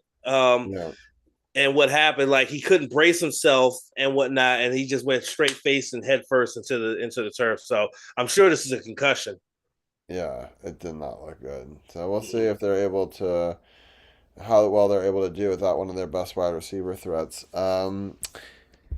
Yeah, great game. We did talk about it last week that I thought that the experience of Buffalo would win out, and that's what kind of happened at the end. But as you said, Jacksonville played such a resilient game, and I really thought it was so heartwarming. I don't know if you saw that post-game presser of where this woman, and I don't know who she was, but she basically used her question time to basically talk to the coach and say, you did an incredible job this season. Make sure you keep your head up high, which I thought was an incredible gesture. A lot of press use that as an opportunity to be like, what did you do wrong, or get a soundbite or whatever. And for her to take that opportunity to be like, no, you had an incredible season. Like, this was a great game. Somebody has to lose, right? And don't feel a certain kind of way about it. Like, it's not like you did anything necessarily wrong. Buffalo just made the last play when it mattered. And I still feel like Liam Cohen is definitely a prime candidate to be coach of the year, because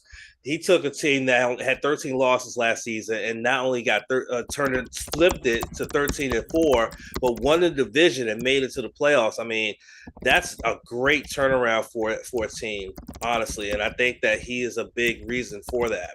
And I've said it on this podcast that him or Vrabel or Ben Johnson, those are three of my top candidates for coach of the year this year, because of what they've done for these teams and turned these teams around to what they were last season. Yeah. All right. For timing, we're just going to keep on going. We've already talked a little bit about the 49ers-Eagles game with Anna before. I will just go quickly through how the scoring and how it all went down, and then I get your guys' thoughts on it. We start with Brock Purdy getting that touchdown early. As Anna said, she got very excited about that. And then the Eagles come down and score a touchdown. And what's great is I was watching this Eagles fan, and I was on delay. And actually, he's on streaming on right now. We may even rate him later. But I got this wonderful clip of him right as the donk happens, and just he goes from like so excited they're back in the game. He's like, this is the biggest buzzkill. And I feel like, I don't know. I mean, they had our opportunities throughout the game after that, but it kind of let that door open a little bit where you start to say, oh, maybe everything isn't going to go right for the Eagles today. Then, sure enough, in the second quarter, Jalen Hurts scores a touchdown, makes it 13-7. Field goal right at the 2 minutes and 50 seconds to makes it 10-13. And then in the third quarter, a field goal extends the lead for Philly, 16-10. But then a touchdown at the very beginning of the fourth quarter, and they're able to score that touchdown, 17-16, take a 1-point lead. Philly gets a field goal there to make it 17-19. Because the defense was able to stand for San Francisco.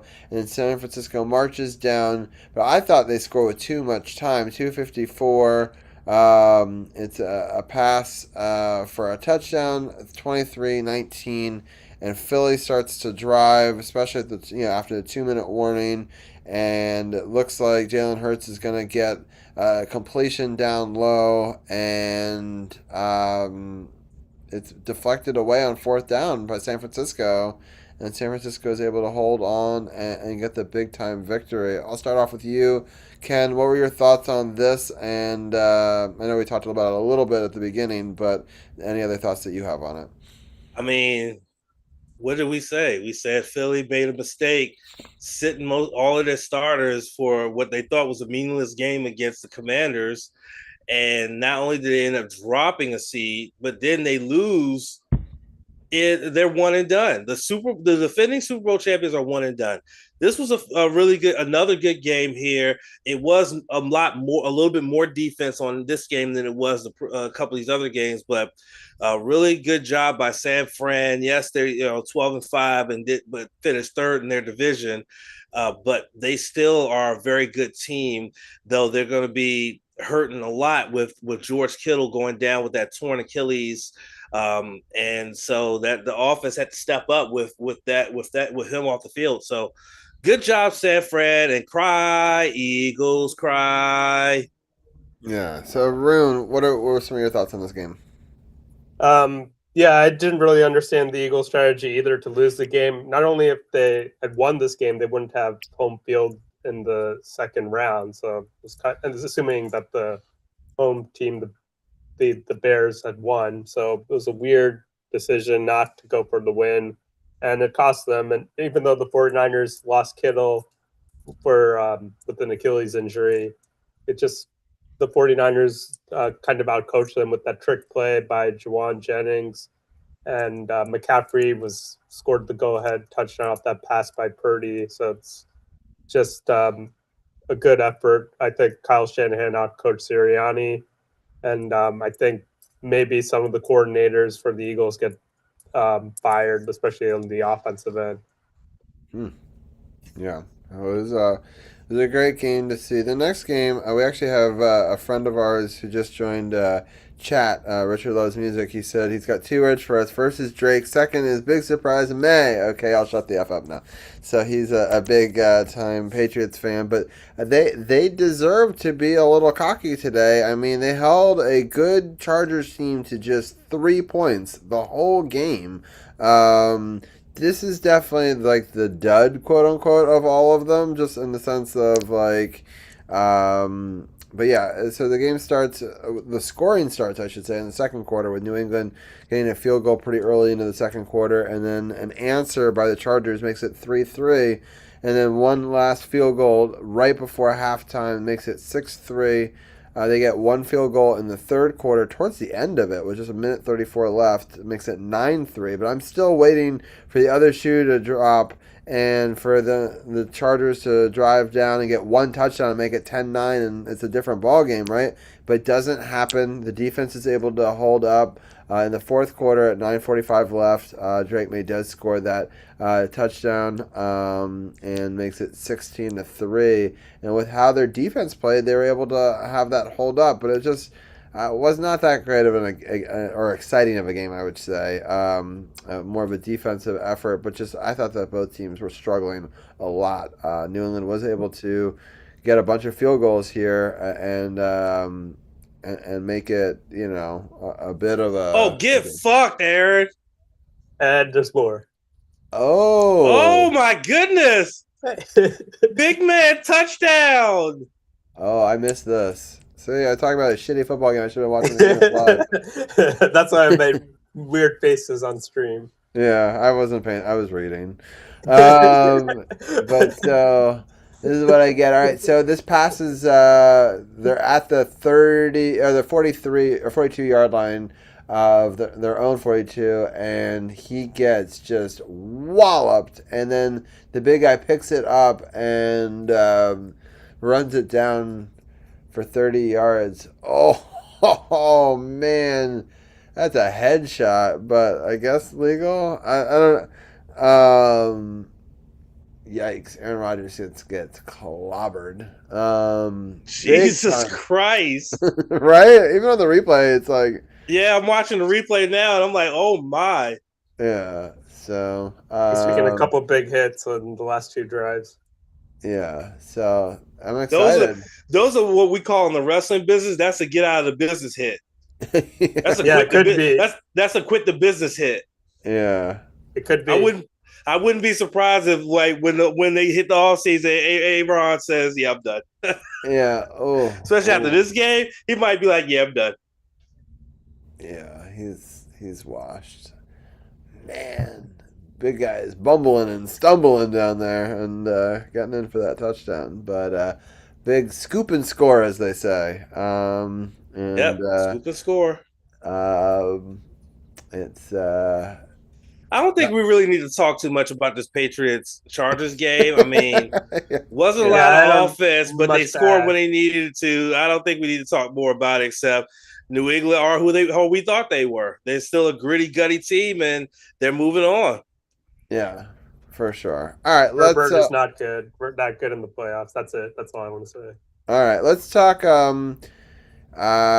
So we think that the 49ers Seahawks is the later game. It's not been updated on any of my apps that I have, but I think that does make sense. It's a rematch of the championship game for the division earlier in the season. So to me, that means more than the 1 seed game.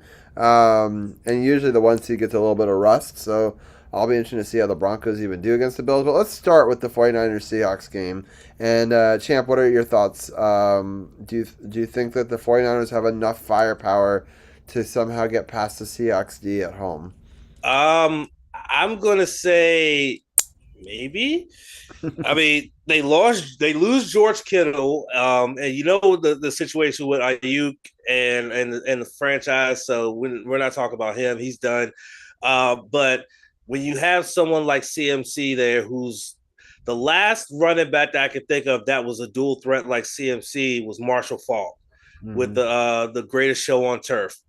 That was a guy right there, and that's who CMC reminds me of is Marshall Faulk. How Faulk can run through the tackles and everything, but also catch passes and be a dual threat, and that's what we got here. I can't wait for this game. 3rd time they're playing each other, division rivals. 49ers are looking for some get back, but I think Seattle might get them on this one. Yeah, I just think they've got too many injuries, and the defense of the Seahawks is so good. But Arun, how do you see it? I have Seattle as the favorite, although I am nervous if Sam Darnold lays an egg like he did in the last playoffs. But I think the injuries to Kittle, it just seems like too much. I'm even surprised they were able to hold on and beat the Eagles after that injury. And unless Shanahan has more trick plays up his sleeve, which I'm guessing he does, but I think Seattle's defense, especially with that home crowd in Seattle, I think it'll be tough for the 49ers to win. Although I do think they can make a game of it. I'm kind of surprised by the spread here. The over-under is 45.5 with a 7.5 point spread. For Seattle, it's tough. I mean, 49ers don't have as much offense, but they're actually expecting this game to be higher scoring than the last one, right? So it'll be interesting to see how this all plays out. But I would almost take 49ers on that just because I think it's going to be closer than 7.5, but that's all contingent on whether or not they're able to find enough offense. Yeah. But yeah, then the other game, the Bills-Broncos games right now, is the Buffalo's favored by 1 on the road. So they're definitely having that experience. They're valuing that over the home field advantage and the rust versus rest and all those sorts of things. And, I talked about this a little bit in college football, which I know is a very different sport, even though it's the same sport. But so far when they've expanded these playoffs, the teams that have these bye weeks have done significantly worse. I believe that they're 1-7 through the first 2 years of this new format, right? So you see a little bit of that in the NFL in previous years as well.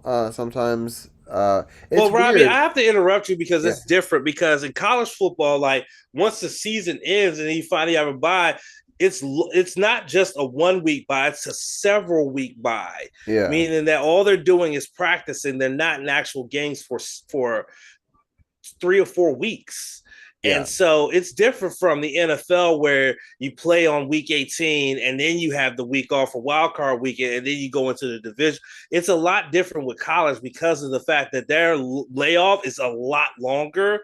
So there's more and more of a chance of rust and not being able to get into that zone until too late. And that's what you're seeing in college. In the NFL, it could vary. Yeah. But remind me, I feel like I've seen in previous years sometimes the extra week off not necessarily helping teams. Am I wrong on that? I don't.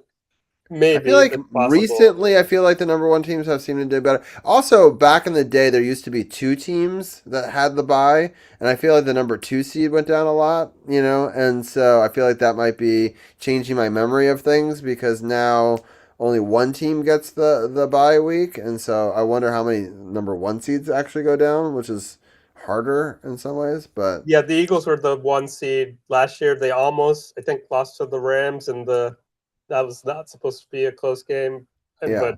But I think Hurts played like complete garbage, and then he managed to pull it together in the Commanders game, unfortunately. And then I Yeah. think were the Bills or the Bills were the number 1 seed or the Chiefs last year? I think it was I don't actually remember. Yeah.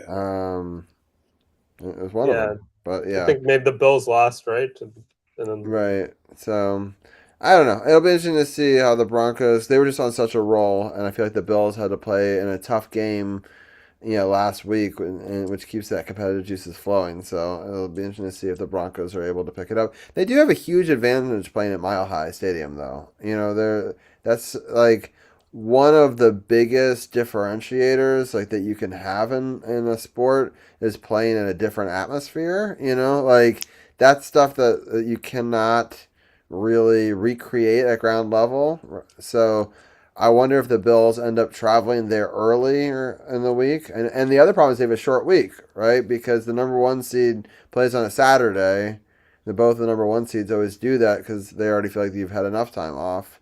But that's tough for the other team, right? That may have had to play Sunday followed by a Saturday, right? And so it'll be interesting to see how that has an effect on it. But Rune, how do you sort of see this matchup between the Bills and the Broncos?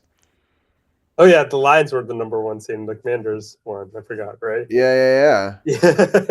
Sorry, and I think on paper the Broncos I think should be favored, but I just think Allen being the better quarterback, maybe he's due. Maybe I'm just going to go with the Bills, but you can't also dismiss that Sean Payton's a Super Bowl winning head coach, and I just feel like the Broncos, they kind of have lacked the killer instinct against lesser teams. The Bills aren't a lesser team, but they've kind of been inconsistent from week to week. So I'm slightly favoring the Bills here, but I wouldn't really be surprised if the Broncos come away with the win either. Yeah. Champ, what are your thoughts? I got to go Broncos here. I mean, these guys have played so well at home this season, and Buffalo coming off that win against Jacksonville. But as Robbie alluded to, it's a short week for them, and they got to turn around in 6 days and go into Mile High and deal with that issue and everything with the up. Why can't I talk? The increase in altitude. Yeah. Thank you very much. And so I think Denver pulls this one out. I think this is I always feel like line for Josh. If you're in the Bills, you fly them out like today, right? And so they can get as used to it as possible and somehow find a field out there to practice on because there's nothing that you're going to be able to do in Buffalo to simulate that. Right, and especially on such a short turnaround. Like if I'm them, I wonder how they'll do it, but I'm there already, and that way you can practice Tuesday, Wednesday, Thursday, and Friday do your walkthrough or whatever, and try to somehow get acclimated. But it sucks because you've got less than 6 days to get used to that altitude, and usually Well, they either say you got to get there early or just try to get there like right on time and have it because sometimes it takes a little while for it to take effect, but you don't want it to like be in that middle ground. I've had altitude sickness in there, and it's not fun, and so and you got to figure that the Broncos they live there, right? And they've been there and they've been hanging out there the last couple of weeks, with the bye. So it'll be interesting to see if that plays a factor for sure. And then there's two Sunday games. There's the to be determined opponent for the Patriots right now. The Texans are still up 17-6. The Texans have the ball back, 1st and 10, and they're just crossing over the 5-yard line, maybe it was, and for a second down there and 8, with just under 8 minutes left in the fourth quarter. So it's hard to preview that one, but do you think, Arun, that the Patriots play better against one of these two teams, whether it be Pittsburgh or Houston? Do you think they would prefer one over the other? I think they'd prefer Pittsburgh, but looks like it's going to be Houston just based on the way Aaron Rodgers has played. Like, you can kind of blitz him and he doesn't escape from the pocket. The Texans defense has been playing out of its mind, and but I think they definitely would prefer the Steelers. Yeah, I definitely think that Houston has a better defense this season. Their defense has really got them back into this season after having a really tough start to it. Ken, what are your thoughts? I know that I would have to agree with Arun that I think that New England would prefer to play Pittsburgh. It's just not looking like that's going to be the case unless Aaron Rodgers summons his early Green Bay Packer days and gets his team back into it. But I think that if Houston holds on and wins this game, I don't know if the Patriots beat Houston, even though it's in Houston, it's in New England. I don't know if the Patriots can beat Houston. I mean, Houston's offense is somewhat inconsistent, but their defense has been absolutely insane. That was a nice reception. Yeah. But They're like a backbreaker one right there. It's like he just went for 30 yards. So 36. Yeah. It's crazy. Yeah, and like 30 of those are after the catch. Pretty right? much. So it's like he turned like a 6-yard into a 36-yard. So it's going to be tough. Because now if they just even get a field goal here, it's going to be difficult. It will be difficult. Um, uh, Arun, any final thoughts on this before we switch over to the Rams-Bears game? Yeah, I just want to point out one thing for Bills Broncos. They did play each other last year in the playoffs, and the Bills won 31-13, but that was at Buffalo. Mm-hmm. But that's a good callback, though. I think be interesting to see if that has any impact on this season. And that game was in Buffalo, right? Yeah. So that definitely makes a huge difference. And all right. Oh, a big running play here. Is it a running play? But anyway, it's 3rd and short now. As they try to sort of milk clock a little bit and just get themselves some more points here. All right, Rams and Bears. This is an interesting matchup of two very different styles and teams. This game will also be on Sunday.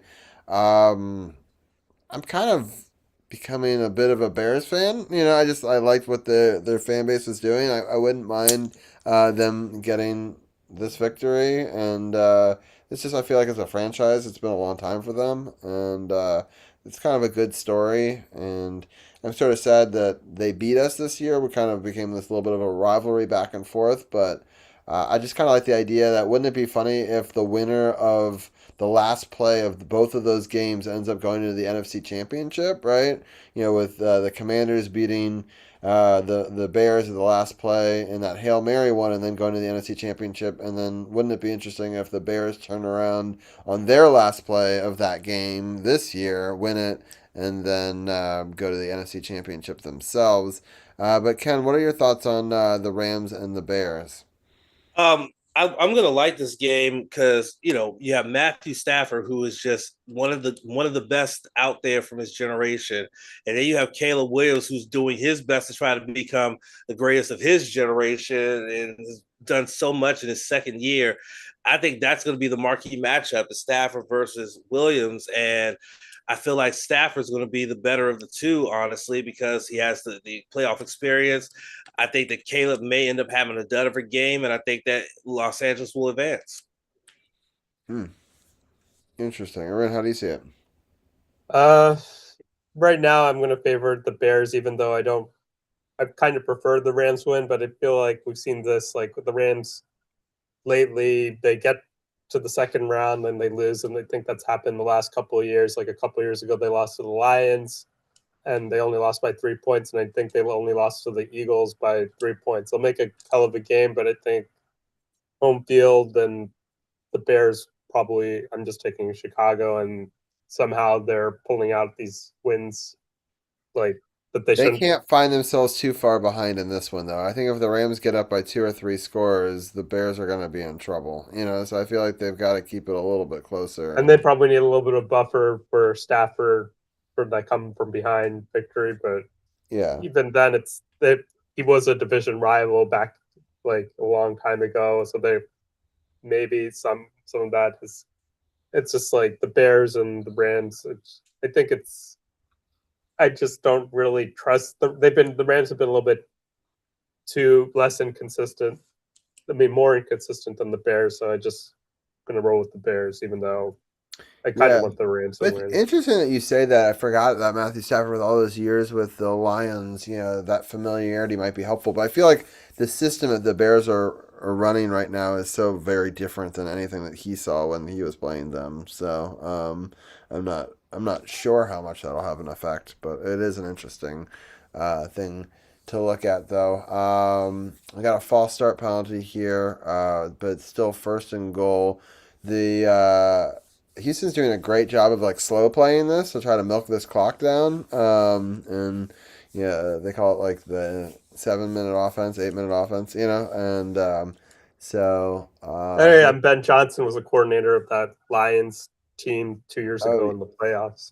That's true. Yeah. It'll be interesting to see what happens. Yeah. This is a game don't have a good feel for. Well, actually, I don't have a good feel for. He's in for a touchdown. Oh, I don't have that yet. Sorry. Yeah.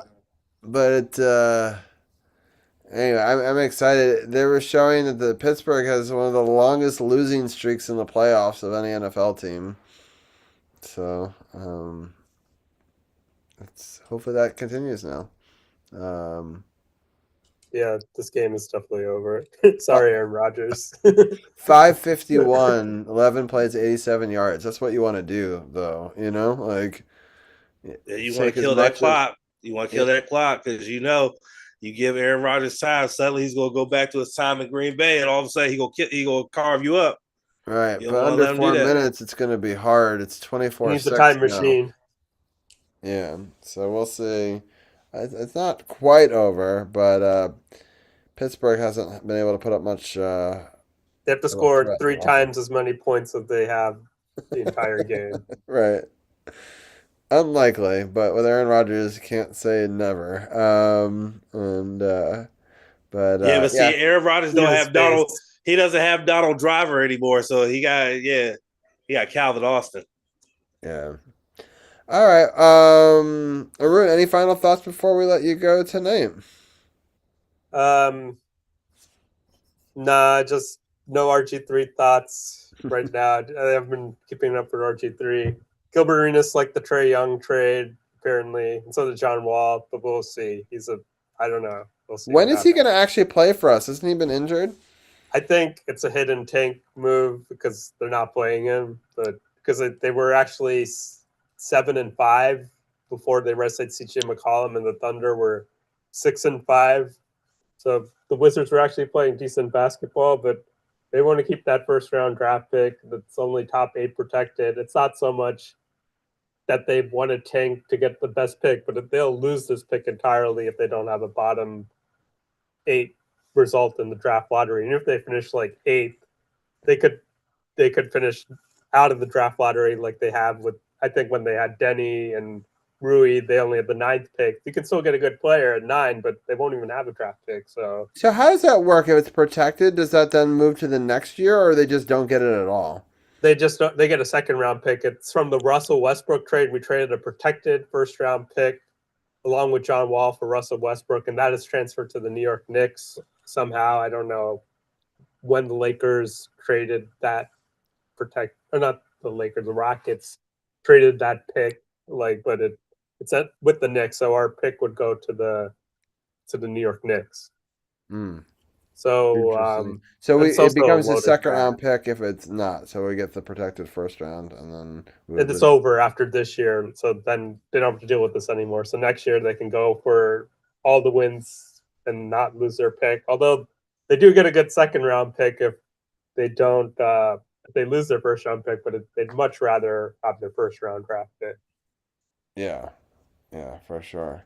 All right. Well, thank you, Arun, for helping us break down the playoffs as always. Next week we'll recap these 4 games as well as preview the 2 conference championships. So thank you again, Arun, and we'll talk to you soon. Sure. Thanks for having me on.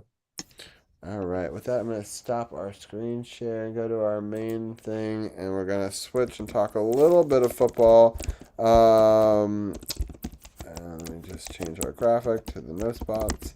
I reckon we're talking wrestling, not football. We already talked football. Yeah, I'm sorry. We're switching from football to wrestling. That's what I meant to say. It's been a long day.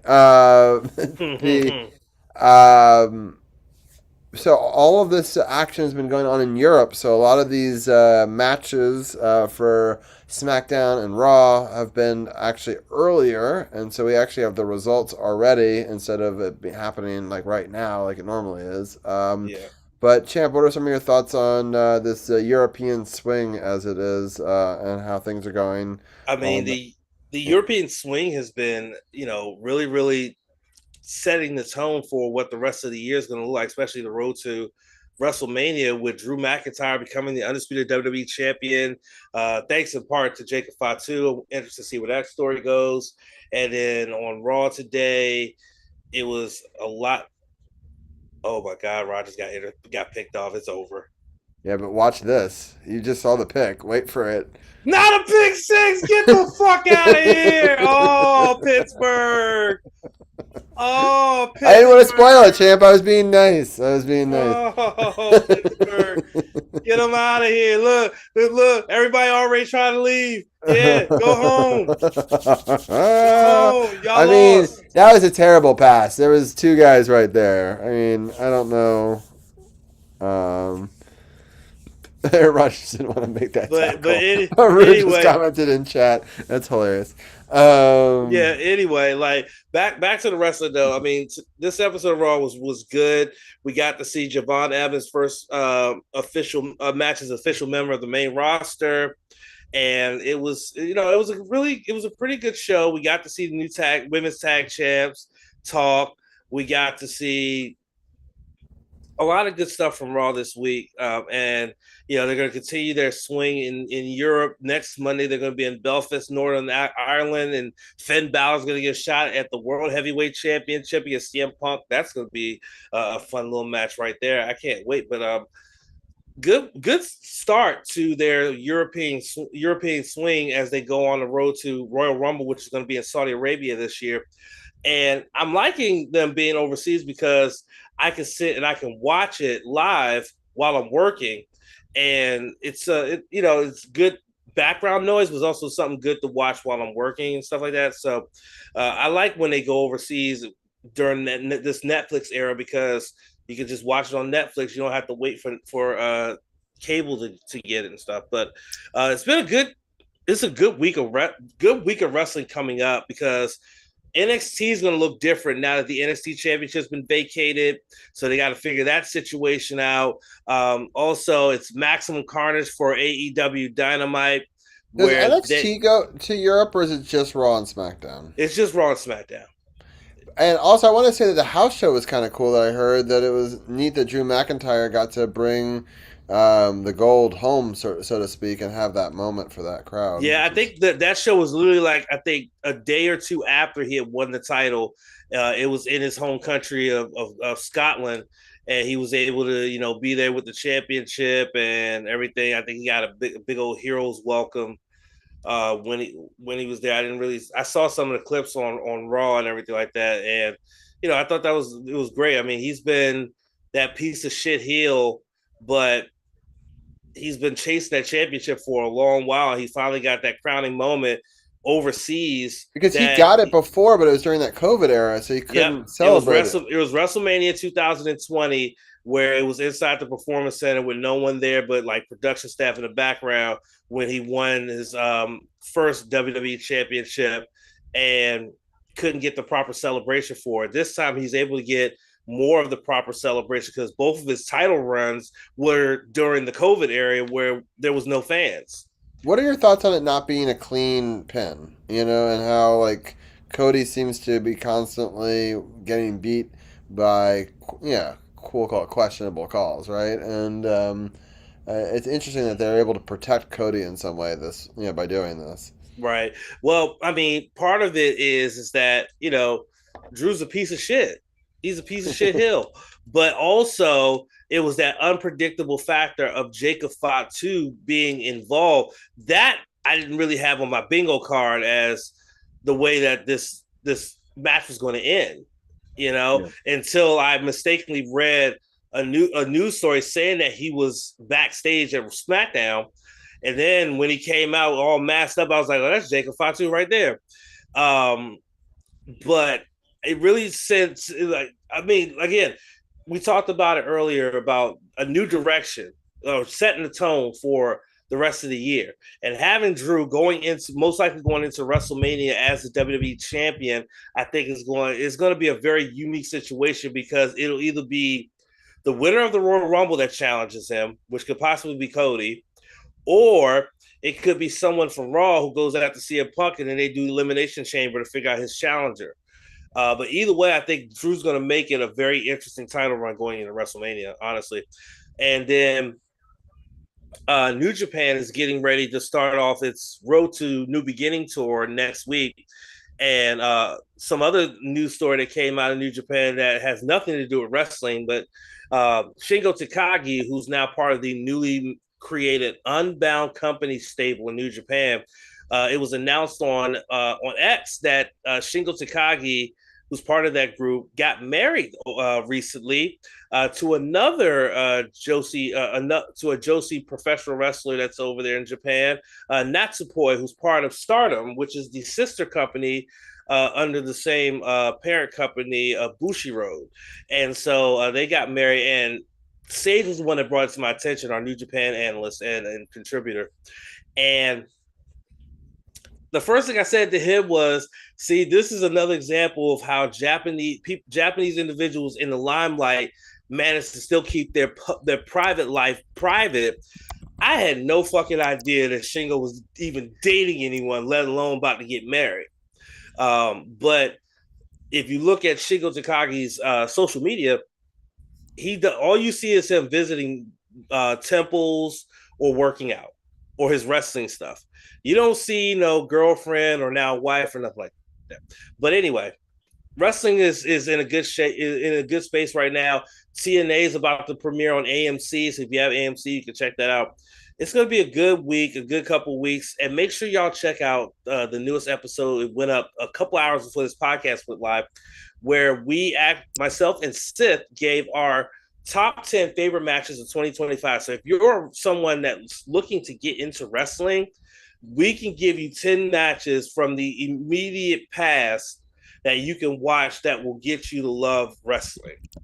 And if that don't convince you, you can look in the archives and find our countdown of our top 10 favorite matches of all time, and you can use that as a guide to get you into professional wrestling. But 315 is now available on Spotify, Amazon Music, and on Apple Podcasts.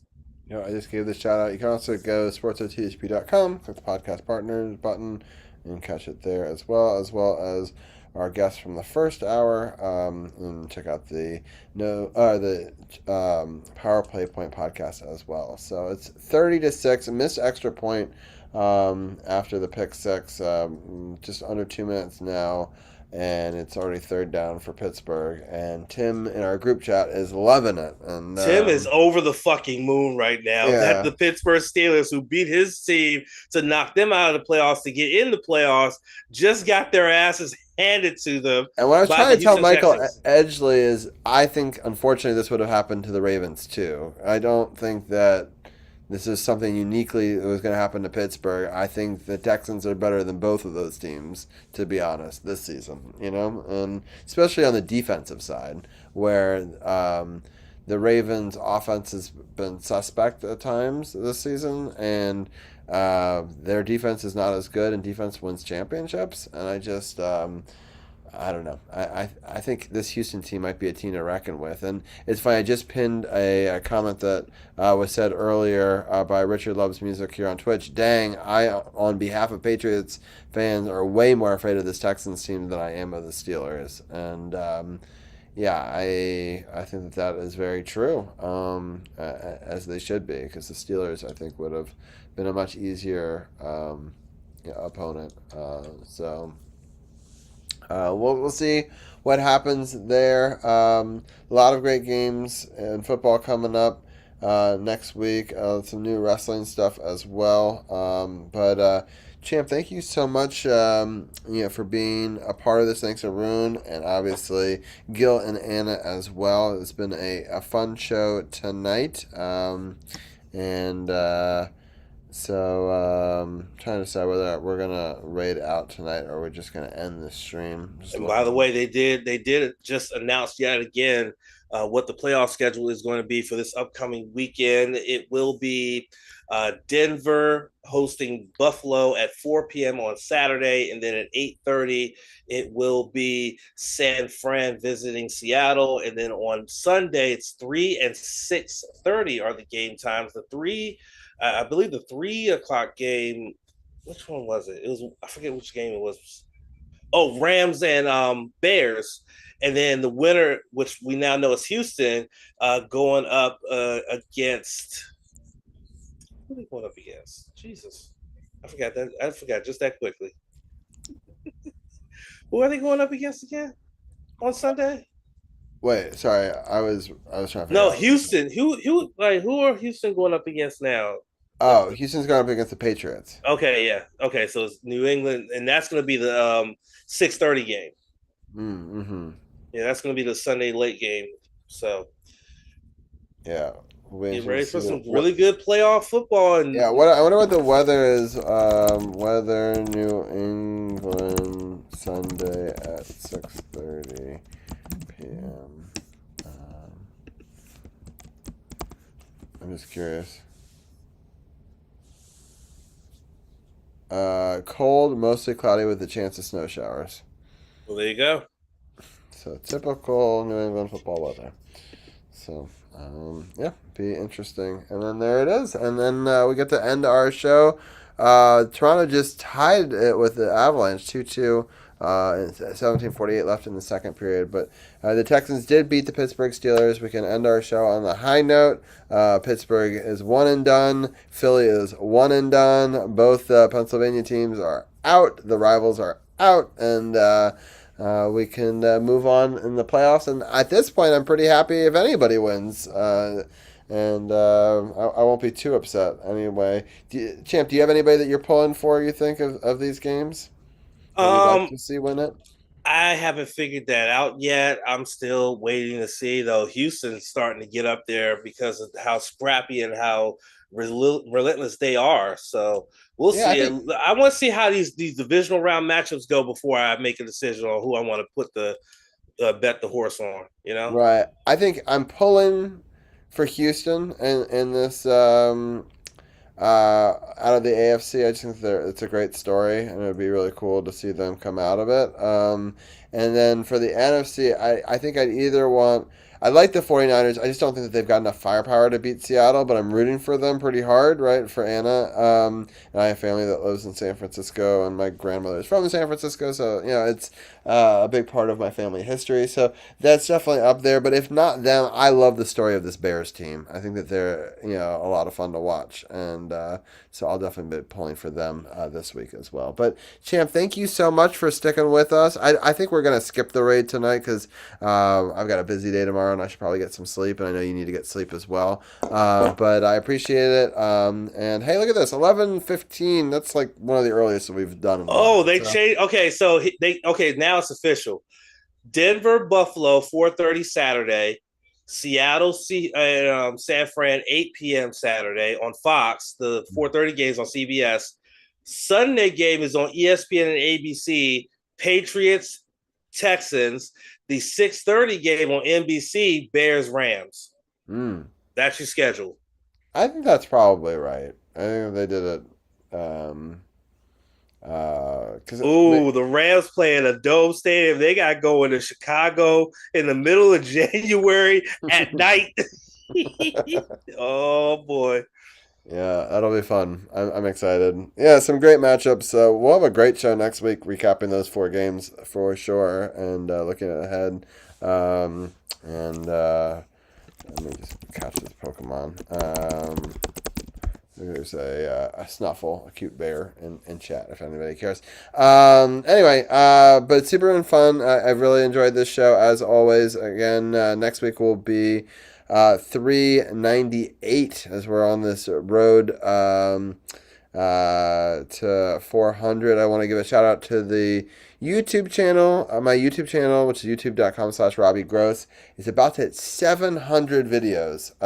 And so we'll have a big celebration. I'll make a special video to celebrate 700. And last year we had our 800th video. So it's pretty wild that we had almost 100 videos in a year. And so that'll be cool. Also, go check out Gross Scuba. We talked about earlier. Lots of new videos. I really like the long piece that just went out, but people have really been loving the shorts. If you love turtles, the short that's coming out tomorrow is about turtles, or you can see the whole long adventure of the 3rd year in a row seeing the same turtle. So to some calm music, and we got a night dive coming out in a couple weeks on that channel. A best of the first 5 dives video coming out, and then also. We're going to do some reels and other cool stuff on the regular YouTube channel. I did a family vlog. It came out 12 minutes. You can see our whole adventures. And then I'm going to do shorts from that coming out every couple of days. I think the first short is coming out tomorrow, and it'll come out every Tuesday and Sunday on YouTube.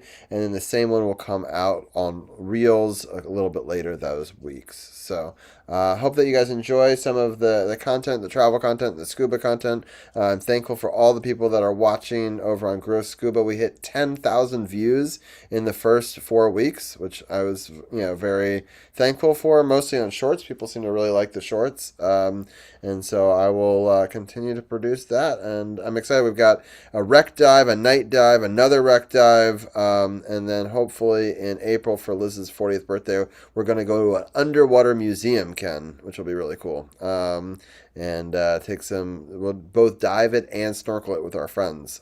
So it'll be fun to capture some of that. So if anyone's interested in seeing some of that spin-off channel stuff, again, it's Gross Scuba over there on YouTube. And I appreciate everybody for rocking with us across all the platforms. Again, check out the No Spots podcast and check out the Power Play Point podcast. Love both of them. I'm going to try to get Janaea back on in the next couple of weeks. I'm really excited about 400 coming up, 401 with the Olympics, 402 with the Olympics, and 403 with the Olympics as well. We'll also celebrate our 10th anniversary coming up in March, and then the end of season 10 with that episode. And then we're going to take our longest spring break off ever, 3 weeks, and then come back with a exciting beginning to season 11 as maybe Ovechkin's last run at it. We'll see how he does. And the Defenders will be back. Yep, and then we'll also have the Nationals back too. So lots of fun stuff to be covering, and the champion Defenders, we should say, right? Absolutely. So, I appreciate all of you guys for rocking with us and being a part of it. Champ, for staying up a little extra late with me. And we'll definitely be back next week. Hope you have a good one.